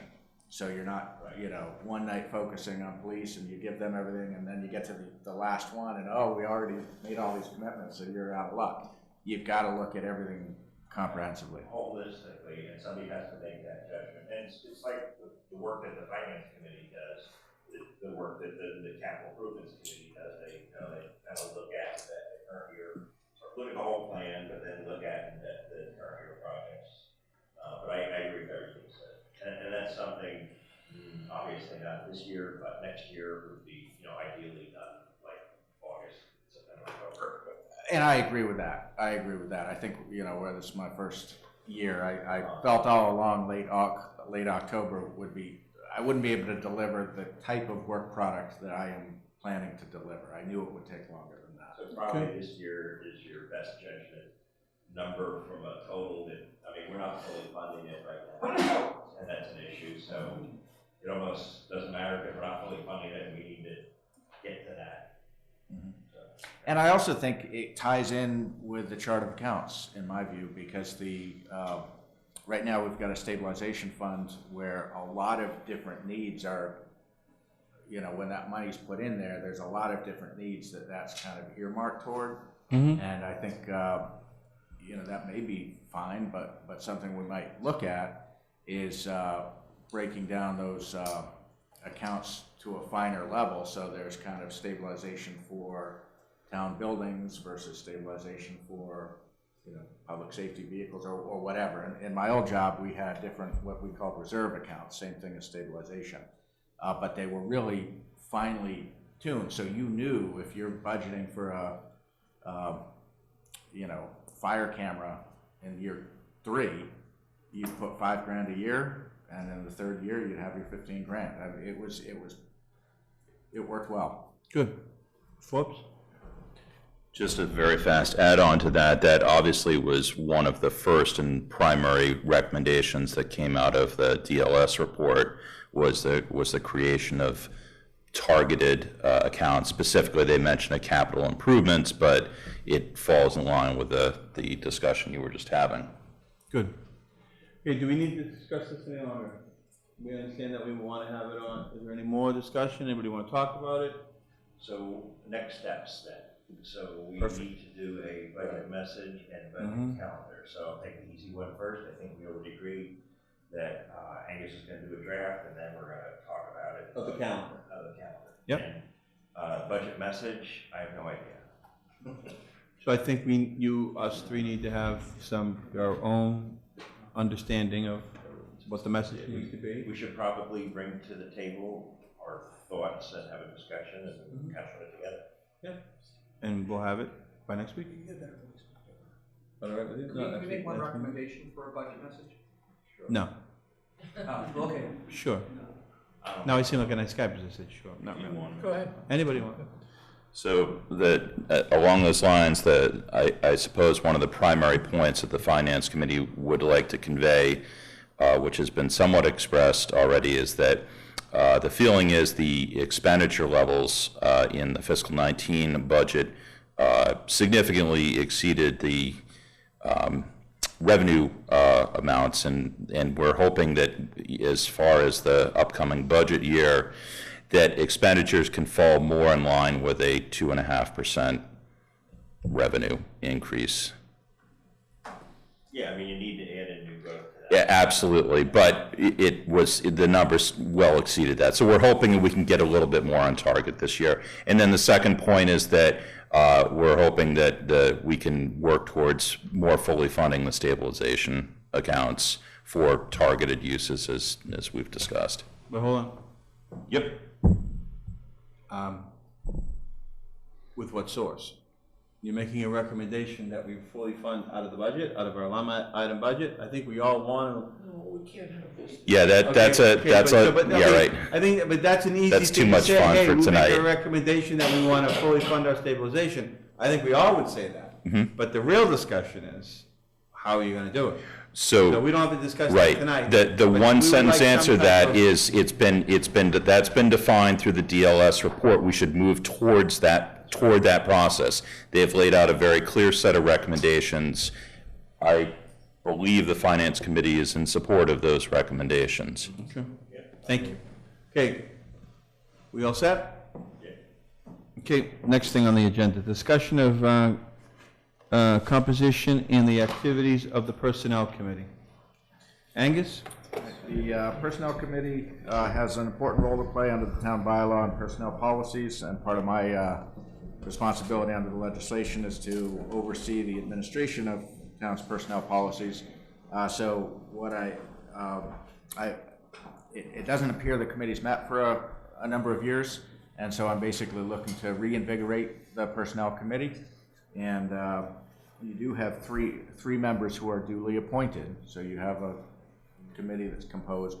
I would respectfully suggest that the selectman representative be replaced by a non-selectman representative for a couple of reasons, which I can elaborate. But I'm just looking to get an active personnel committee because there's a lot of issues I'm working on that I think that would be the right venue to get into this in terms of kind of fairness and uniformity across the organization. So give us the reasons why you wouldn't want to select. I think I would have my ancillary, just like right off the top, that Personnel Committee meets and then they would make recommendations to the Board of Selectmen for changes. So it would Yes. probably be better off if one of the boards isn't on that, making the recommendations already, so we get them fresh from a committee or something like that. That's right, and also I think a personnel committee plays a role of part of their responsibilities to ensure that things are done in accordance with labor law, and I think selectmen looking at an issue are always going to be balancing the hundreds of issues that you're balancing on any decision you make, but certainly budgetary not the least. And I think having a personnel committee that is independent of that can be helpful to the organization. And secondly, where the legislation that created my position vests in the selectmen, essentially the appeal process of any personnel decision goes to the selectmen. So I think that would be another reason why having some independence on the personnel committee would be important to the kind of validity of the process. Any comment? No, I think it makes sense.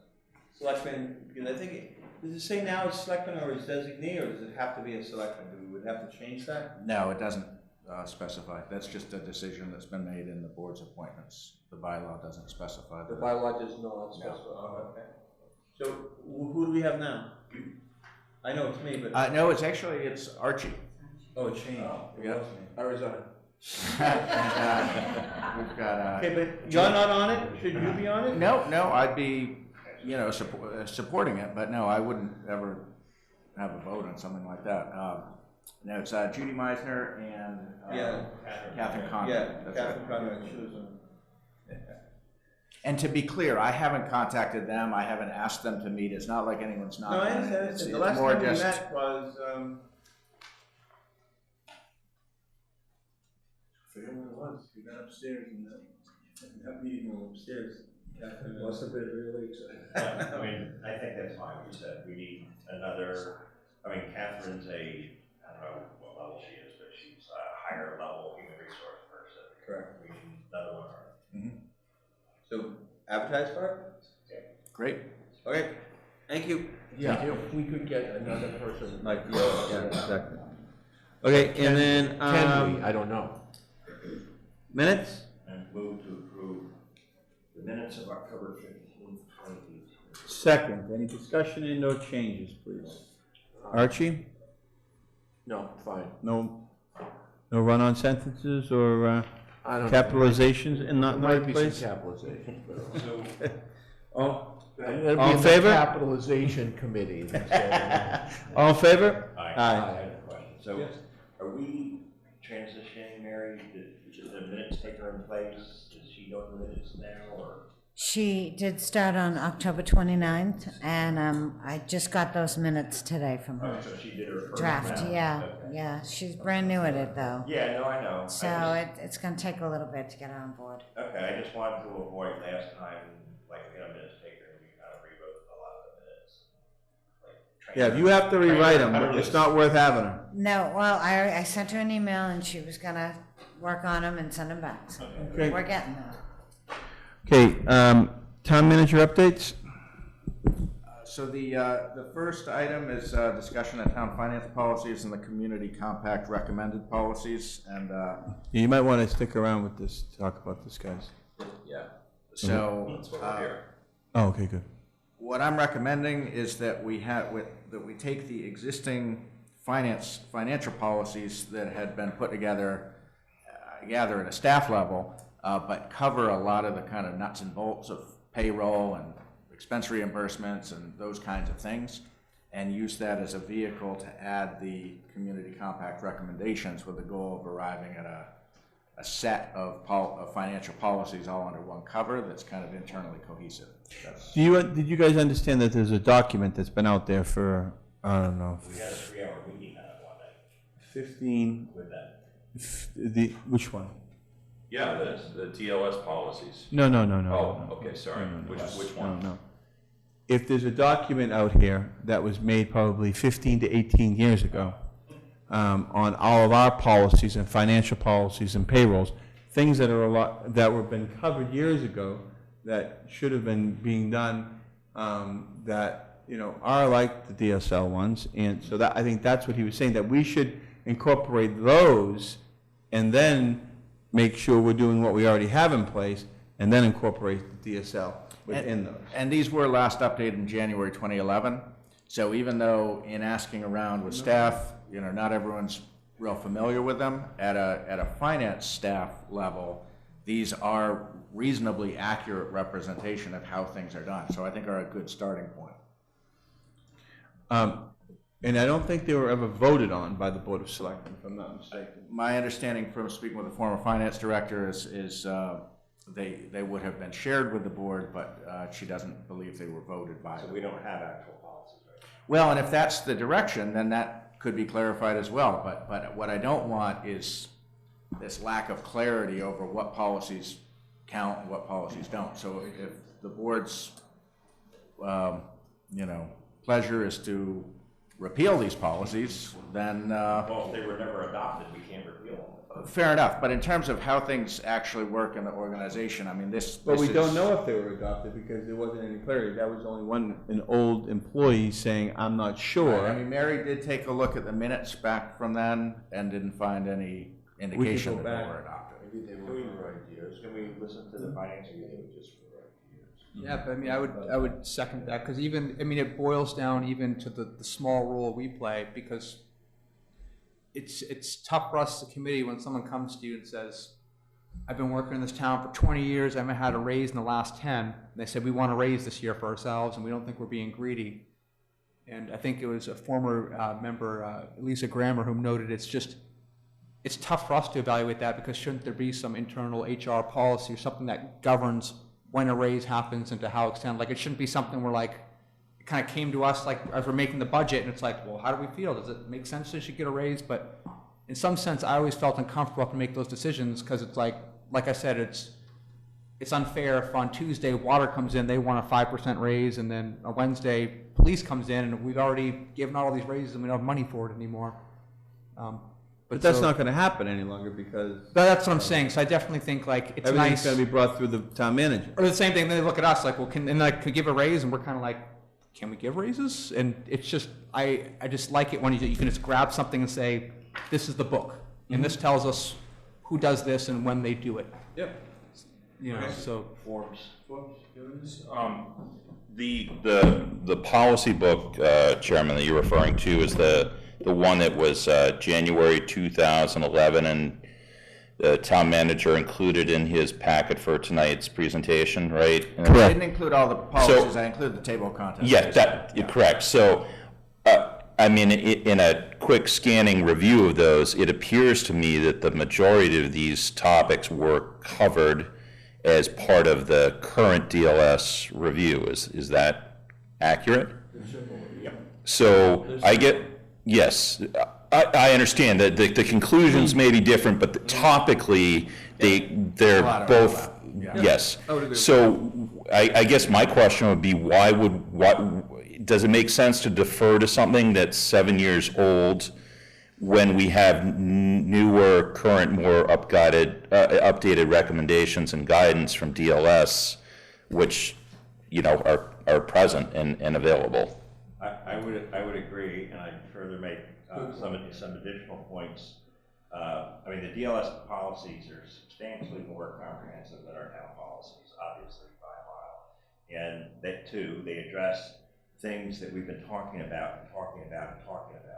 Management of free cash, the capital planning process, how investment should be managed, that the town policies don't even begin to touch. So I think we should use those as a baseline, but do both things together with the town policy. So we took 3 hours, we went through the DLS policies, we did all these markups.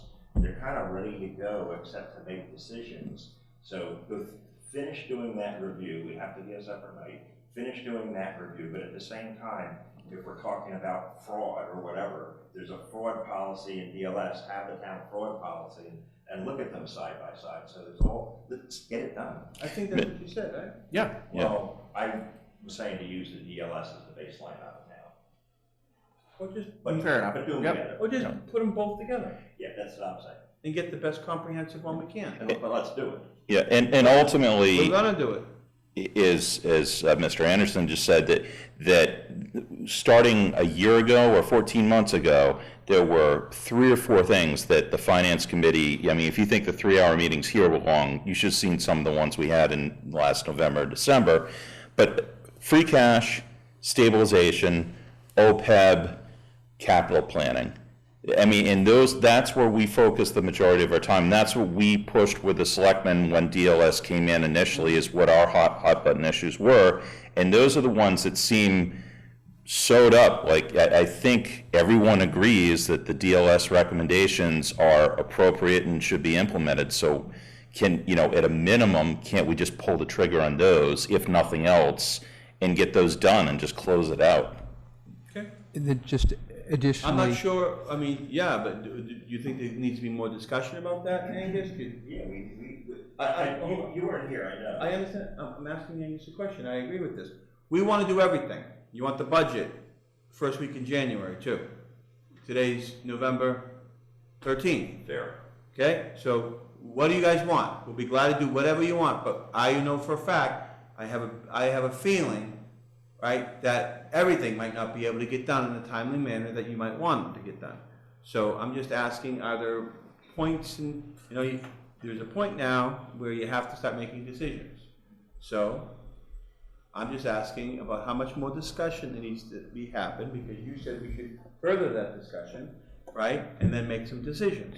So how much further discussion should we have? One last procedural question then.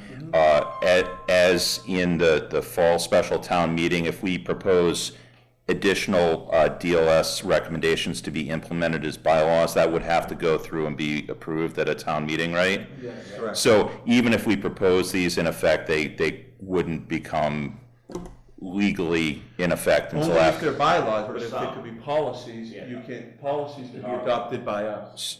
So the for instance, free cash stables, I don't want to draw this out, but the ones that I just referred to. You had 4 of them. Yes, those are policies. So, okay, I have a. Or they could be bylaws. So let's talk about solutions. I think you brought a good point. You only can work 24 hours in a day. Right. So, as I've seen. So to not throw this on Angus, we did a 3-hour review. We have all the markups of what we did. We just needed to make some decisions. We wanted to do that as a full board. So Yep. why don't we have, so it's really editing. So I'll throw it on Mary to do editing. It's editing a document. So, let me finish. So if we come in and we go through the document and we make a decision if something is 3% versus 5%, it's just editing a document. So, and we can all participate. I mean, I think you could probably carve out 2 hours, right? Oh, yeah, well, I can always find out. So, I mean, Finance Committee, us, Angus, it would take us a couple of hours just to go through it, and we've done it, we just have some decisions to make, that's all. But would it be easier for, instead of us telling what Mary would do, have Angus to give him some understanding or expectation of what we want, have him do that, and then come back to us and we have that conversation? Yeah, no, we've done that already. This was a meeting you weren't at, I know. I understand, but now, I think, okay, hold on. Then what happened to the conversation, what you just said to Angus? Angus, I want you to meld them both together and then come back with some recommendations that we Well, I can talk wasn't about. saying Angus Oh, specifically. okay, that's what I thought. They I thought needed that- to be melded. I thought I'll that. restate it. Okay, I'm sorry. They just need to be I got looked at. confused because I thought we were gonna give it to him to meld. No, and they then need we're to gonna be come back. looked at in tandem, that's all. And if I might, that is exactly what I was looking for. Because my concern was if we go in this direction, adopt new policies without housekeeping what's already on the books, whether it was adopted or not, it's kind of informed how things are done. That's true. So simply the fact of looking at the, debt policy here with this one and looking at them together, that to me is the progress I was looking for. I would add, I don't want to distract from, I think this is a good conversation, but this whole issue of the chart of accounts, I just need to say, that's a huge time effort. So I think that if we are pushing forward, putting a lot of energy into this financial policies, we need to be realistic about how that affects the timeline of getting to a new chart of accounts and new software. Is that? What, can you elaborate on that? It takes hundreds and hundreds of hours of time. Well, no, I know, on the chart of accounts, Yeah, yes. and the new software, yeah. Right, yes, Yep. granted. So the policies though, if that's maybe I'm being way over simplistic. If we come in this room, we spend whatever it is, 2 or 3 hours, go through them like we did. We don't have to go through them like we did because we already did that. All we have to do is make decisions about the stuff that we called out. The discussions were had, it's now pick option 1 or option 2. And to the point that was made, we need to look at the unvoted town policies next to that to see if there's anything that's in conflict or needs to be incorporated. So that goes back to the editing thing. It's just like we just needed. So, wait, so.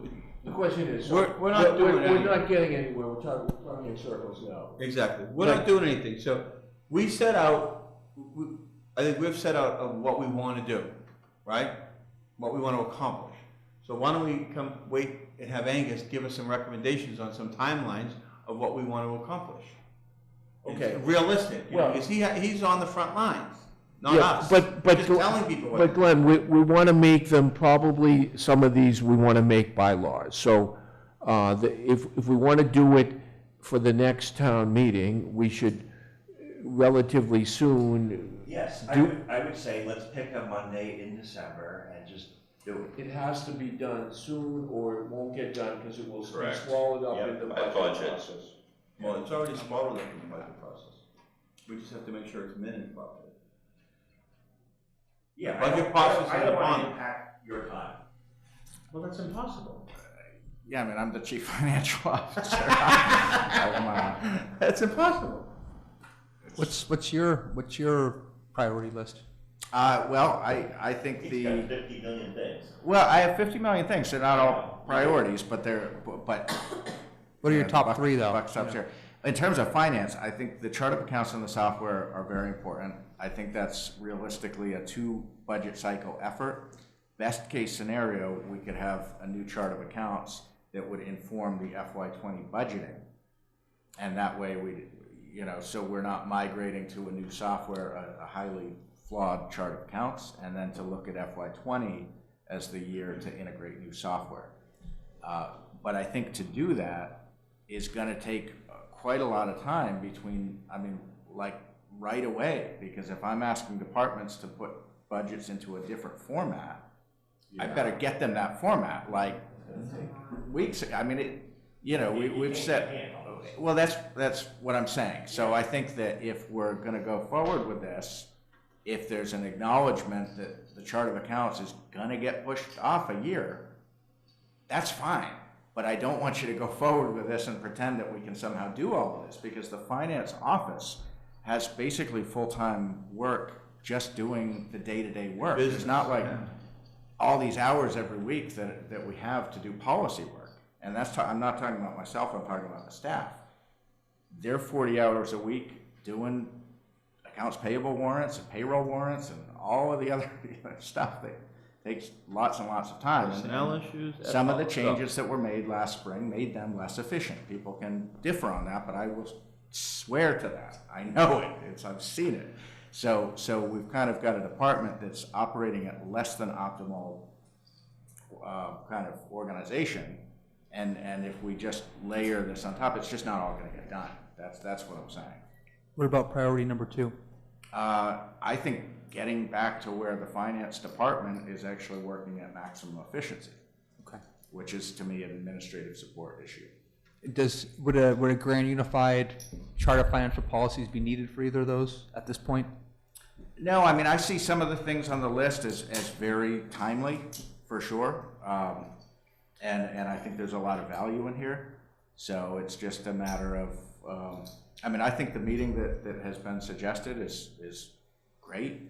That's what I thought I had set up with Gary for next Monday. And that was postponed, so in favor of this. So I think getting a meeting on the calendar makes a lot of sense.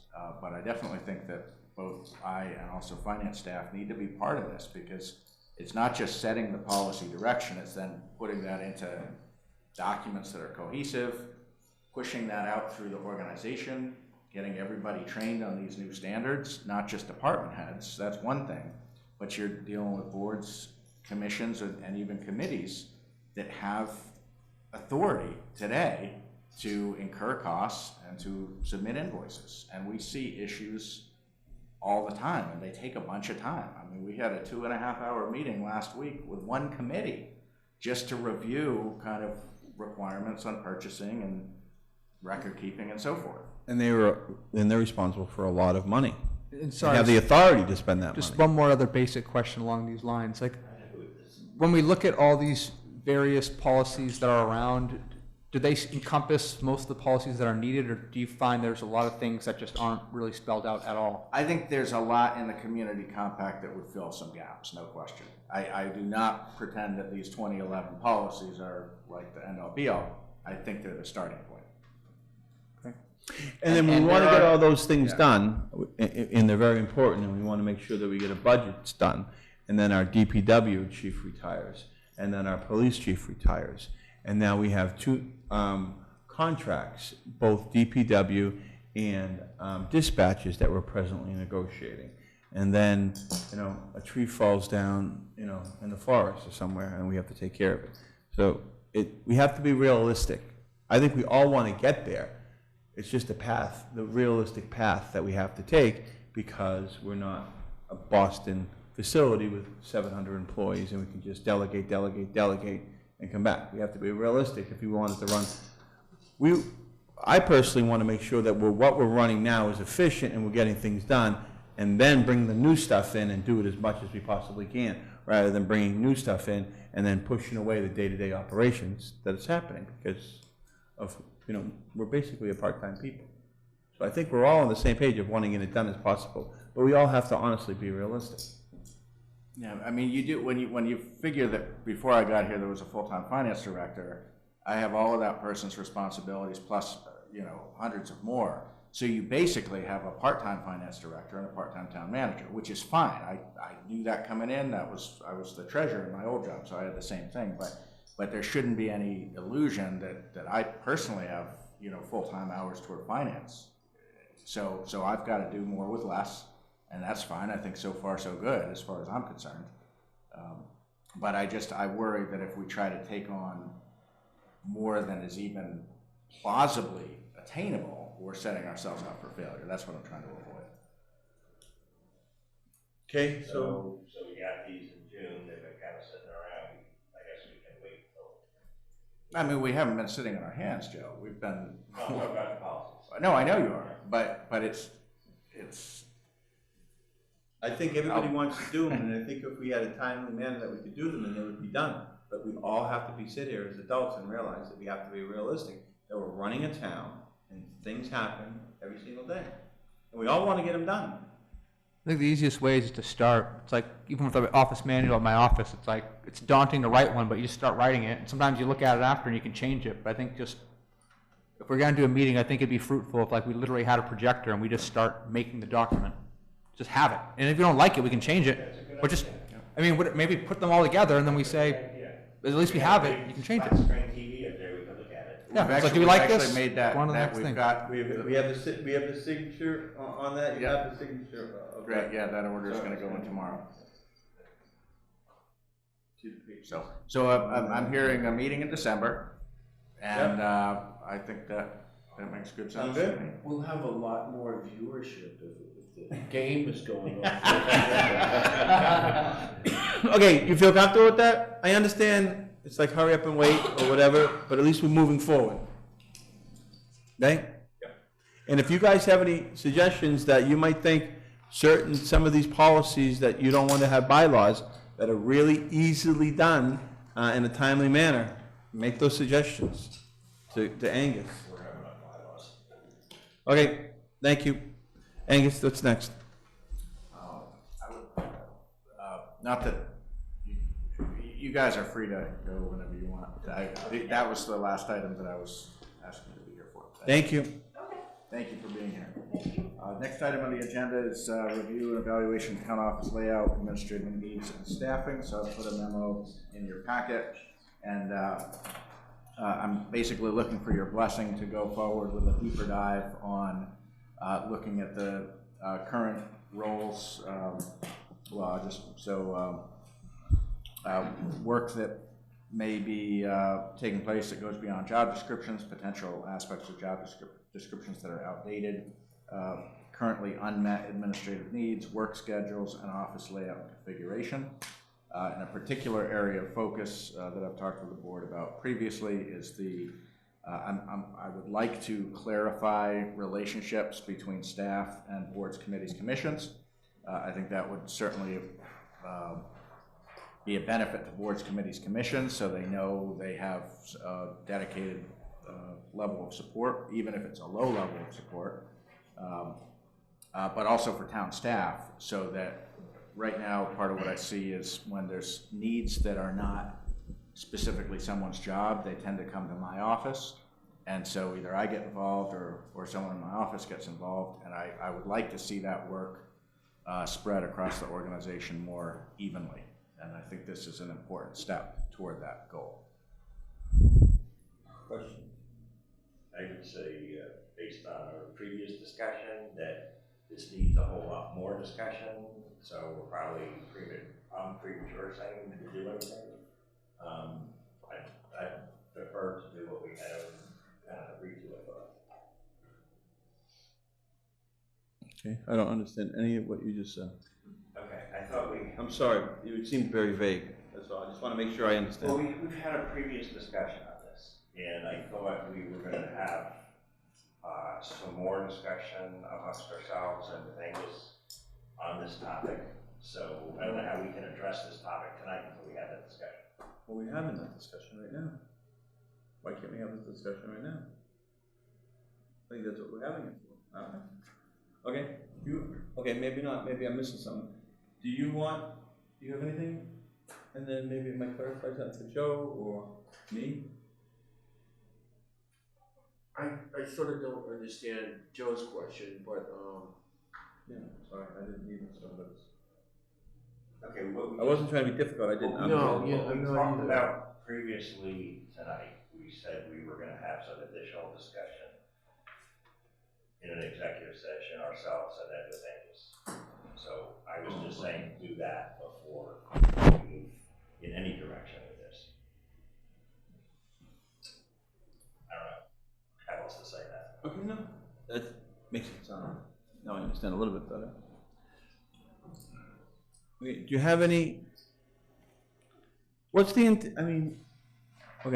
what's the intent, I mean, I think you gave us pretty well what the intent of this is. Yeah, And you I just mean, it kind of really- want to give a blessing basically on it. Yeah, I mean, basically, there are a couple of goals that the board had set out for me back in June before I started. One was to review employee job descriptions, ask what works and what doesn't, and what can be improved.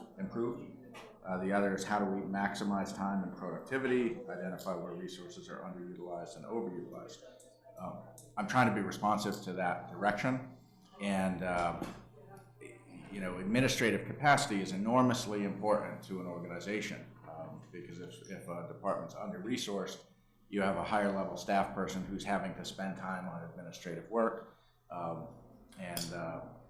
contrary, if you have a department that's over-resourced, then there ends up being morale issues because different people are working at different levels. So right now, notwithstanding who has authority to actually make changes, I understand that's a present discussion that's going on in a different venue, but the actually understanding what's going on. I have a good sense of what's going on, but without undertaking the level of research that I've set out in this memo, that's where I need to get to. And I believe that if I initiated meetings with administrative staff who don't necessarily report to me, I think if I don't have the support of the Board of Selectmen, I think I'm on thin ice. Okay, well, I would make a motion to totally support what you're driving at here in the memo. It's hard to put it in one sentence, but Okay, I'd second that. Discussion. I mean, I can see an issue of some staff not carrying out their new responsibilities from earlier this year. I think that's creating an issue. But that's just fine. Okay. But I mean, hopefully that will be addressed in this whole thing. But one of Angus's charges is to determine what works and what doesn't. That's not what we've been able to do because we're not here all the time. That's one of his charges. So we want him to give us recommendations and Yeah, I know, but if you put something in place and people don't do it, obviously it's going to fail then. So I think that's what's happening. Okay. Okay, it's been moved, there's been second discussion, all in favor? Aye. No. 2-1. Next thing? Okay, we have a series of project updates, and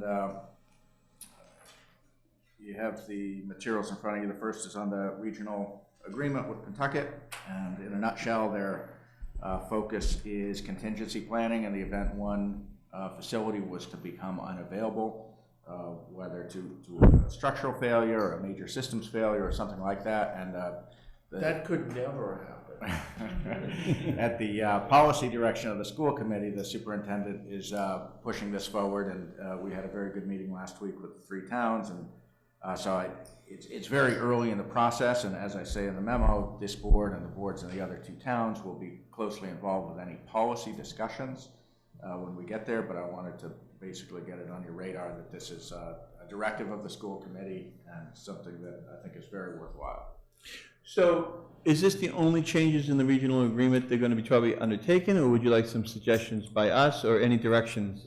I think the door would be open for other changes, and I do think that the composition and responsibilities of the Regional Finance Advisory Committee can also be expected to be an area of focus. Well, but it's really what reading the agreement, it doesn't say that it's like it was more active when there was when the district was in the receivership, but it's not like the agreement doesn't say anything about it only being on every 3rd year or something. It says there should be one, and it's not. There presently is not one. Correct.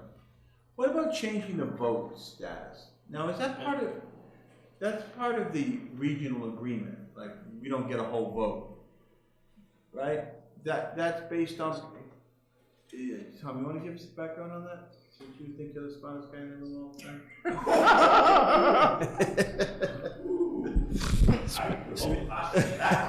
It's been a few years since I've been on school committee, but basically the regional agreement, from my memory, was every 10 years the vote would be recalibrated based on it's aligned to the census.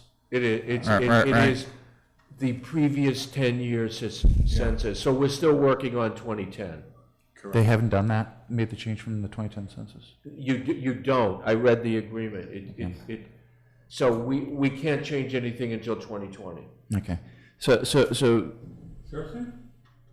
So you change it every 10 years? I'm not a lawyer, but I play one on television. Every 10 years was the vote waiting. When 2010 hit, and we got those census, didn't we have the right to change it then? In my Hold on, and did it change? I don't know. That was the question. in my personal opinion, it should have been changed. If you had the 2010 census numbers, that should have changed immediately after those numbers were received. So I'll be honest, I'm a little shocked here, hearing that it's 2018 and the 2010 vote weighting change may not have occurred. No, I don't want to start. It might be worse, though, you don't know. In other words, we might have fewer people. Yeah, we might have like 75% rather than, what do you have, 9/10 or whatever the hell we have now. Whatever.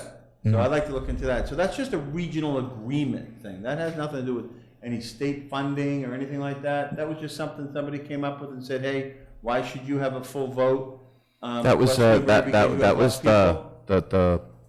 way the agreement was worded. It has nothing to do with the Commonwealth. No. Yeah, it's contract law versus educational law. Right. That was just a compromise that they came up with, yeah.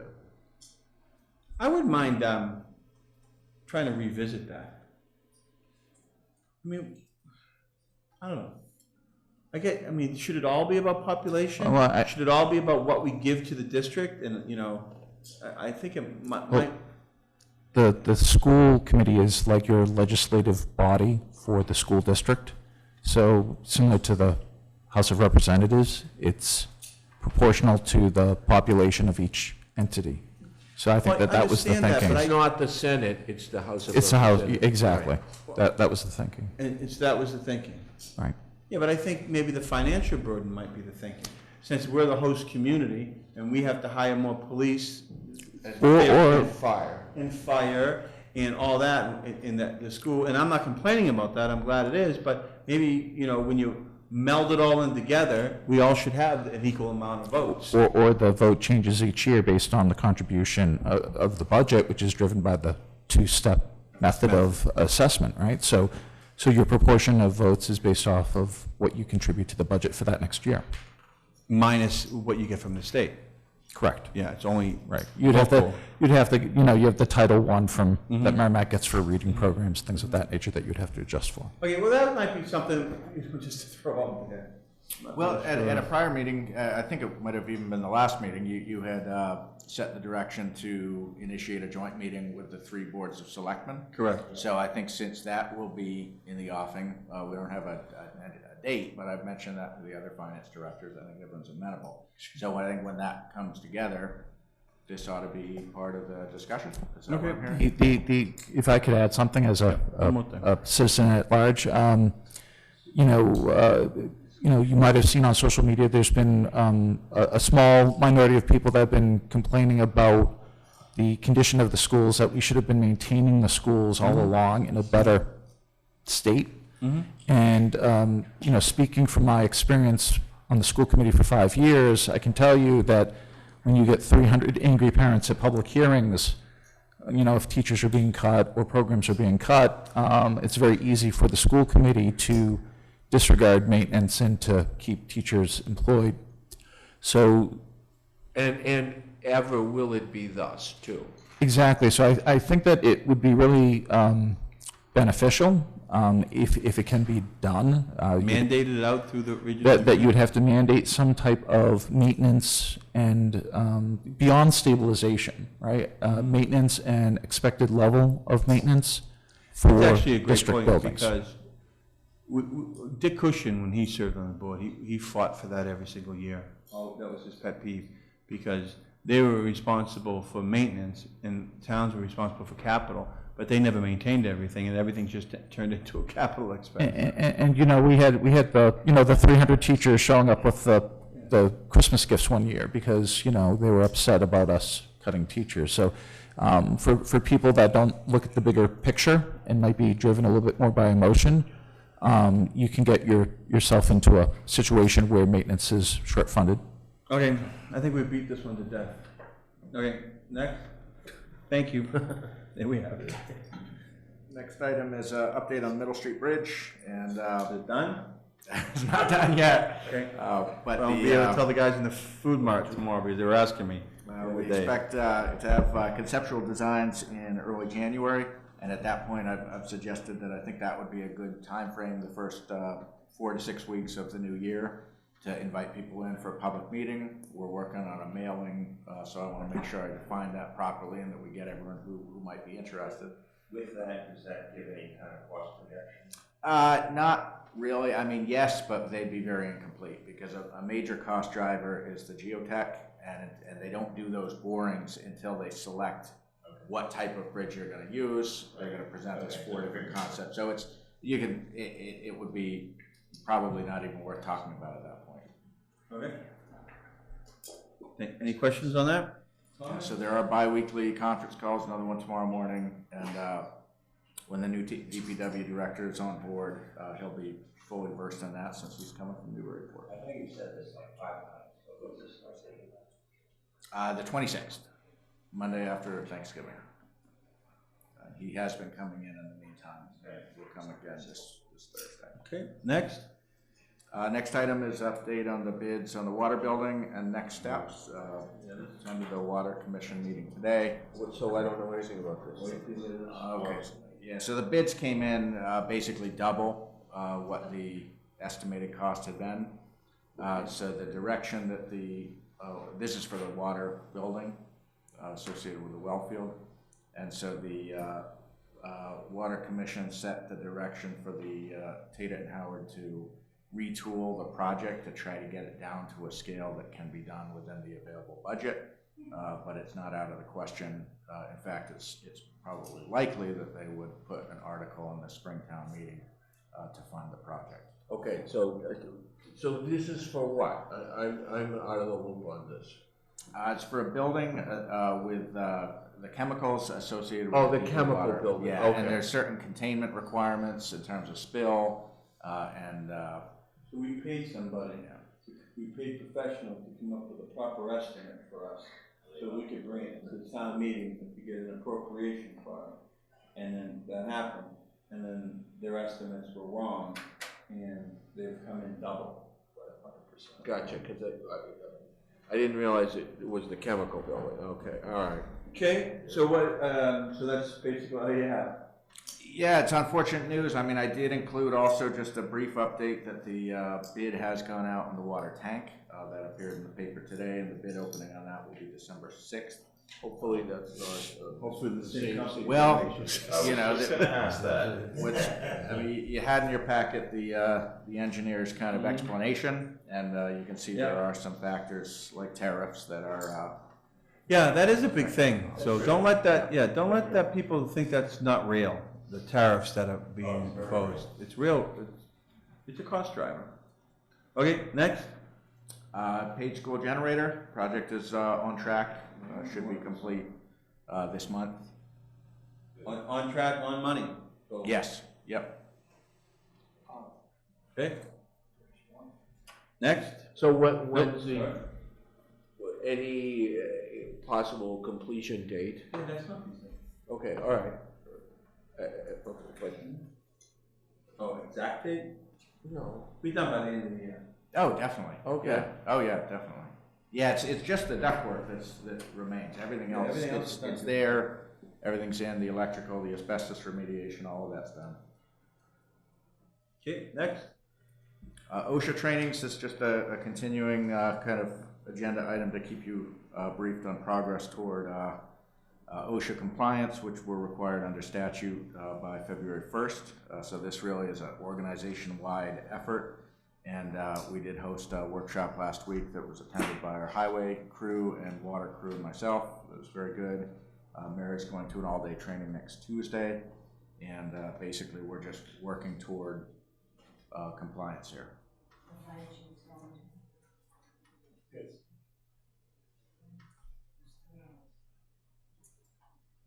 Okay, next. This is just an update on the Mill Ponds pipe stave CR. As following up on the prior meeting with this board, that's been circulated to the various boards, committees, and commissions. They've been talking about it on their respective agendas, and the goal is for each of them to submit any suggestions. I've offered to kind of be the keeper of the document to keep track of what recommendations are coming from what places. So the question I've included in this memo is you had talked at a prior meeting about having a meeting that this board would host with Conservation, Park and Rec, Mill Pond Committee, Open Space. So my question is, do you want to wait until we've heard from each of those groups with recommendations and then have those recommendations be the subject of the meeting, or do you want a meeting sooner than that? I would say the recommendation, because then the meeting would be a waste of the meeting. Why don't we just get it all done on one time? That would be my recommendation. You? Okay.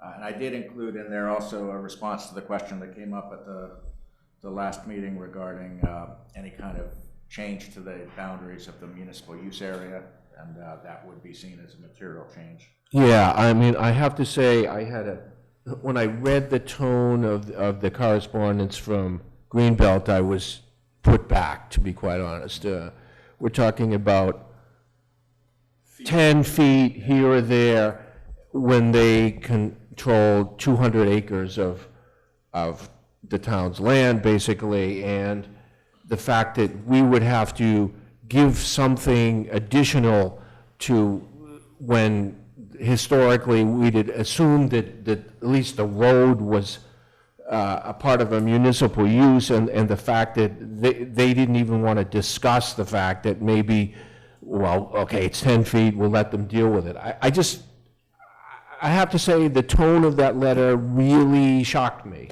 I thought we were all in this together and they were being adversarial with us. I would agree with that.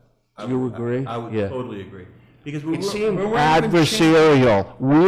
They're supposed to be helping us, and it's just a dirt road, and no, we're not gonna give them. We're not changing the scope, we're I not know. changing anything up there. It's not like we're asking you to put a turf field in. I mean, I'm just using that as an example, or, you know, whatever. It was. The tone of it was amazing. So I actually, it might be a good time to talk about this, because I have it on future agendas, because of the tone from Greenbelt.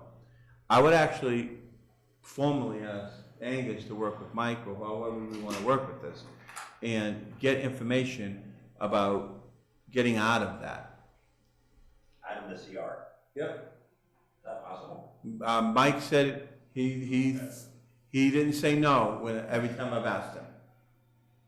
Okay, have to look. But I don't want to spend too much time on it. We have a lot on Mike's got a lot on the plate, but this. But just so they know that, Yeah. come on, let's. I thought see what- we were in this together, and it was like they're like the keepers of the flame and don't even talk to us. Yeah, the same thing happened, I think the same tone they took towards us when we wanted to have a dog park up there. And you imagine that a dog park can't, whatever. I mean, forget about the dog park. People might not want the dog park there because of docking bars or whatever. That's a whole different thing if the neighborhood.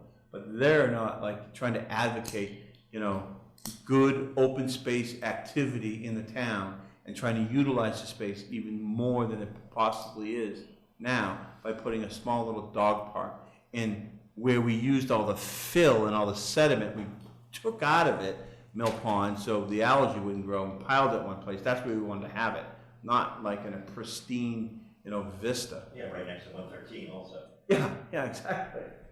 So, but in any event, that was my. Angus, I wouldn't mind working on this in some respects in case there needs to be a vote at town meeting or something, that it's in place for that. Okay, I would say I have been very pleased with correspondence with Dave Rimmer. I think he's been very responsive. I think he's given good information. I expected the answer that he gave. I expected they would. I've dealt with a lot of CRs, and I knew they would see it as a material change. I also think he's just speaking on behalf of his board that he answers to. So it's but I just want to say at a staff level, he has been very responsive. How many board members live in West Newbury still? Bunch, isn't there? At least a couple, I don't know. Okay, next.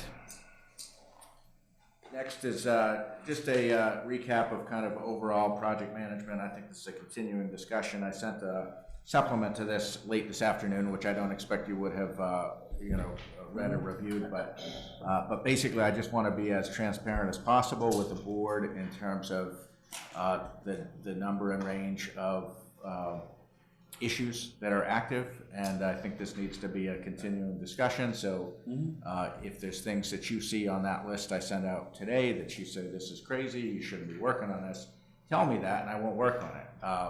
Okay. Yeah, so that's all. But and if we don't say that to you, you're gonna use your management skills and prioritize the things that need to get done and to make sure the town runs efficiently and we get ready for budget and all those types of things. So you're gonna prioritize yourself. We don't need to tell you. Yeah, I will make judgment calls. I do that every day. But in terms of if there's things that you think that just shouldn't be getting any time, because it's very hard for me as someone who is brought in to solve the town's problems to tell people, no, I don't have time for you. I got you. If the board tells me I That's don't fair. have time for them, then that's where the decision making should rest with the elected officials. Thank you. Next. That's it. The next is follow-up meeting assignments. And I think we have that. I think the biggest one, oh, I'm sorry, Joe. What did you say? Oh, it's going to follow. Go ahead. Yeah. Okay. I mean, I think they're pretty self-explanatory. The biggest one is the budget calendar type of thing. Us making sure that we get back with a discussion and a good comprehensive budget message next week. Next meeting. And everything else, I guess, speaks for itself, correct? Yeah, one follow-up. I don't know if those guys were.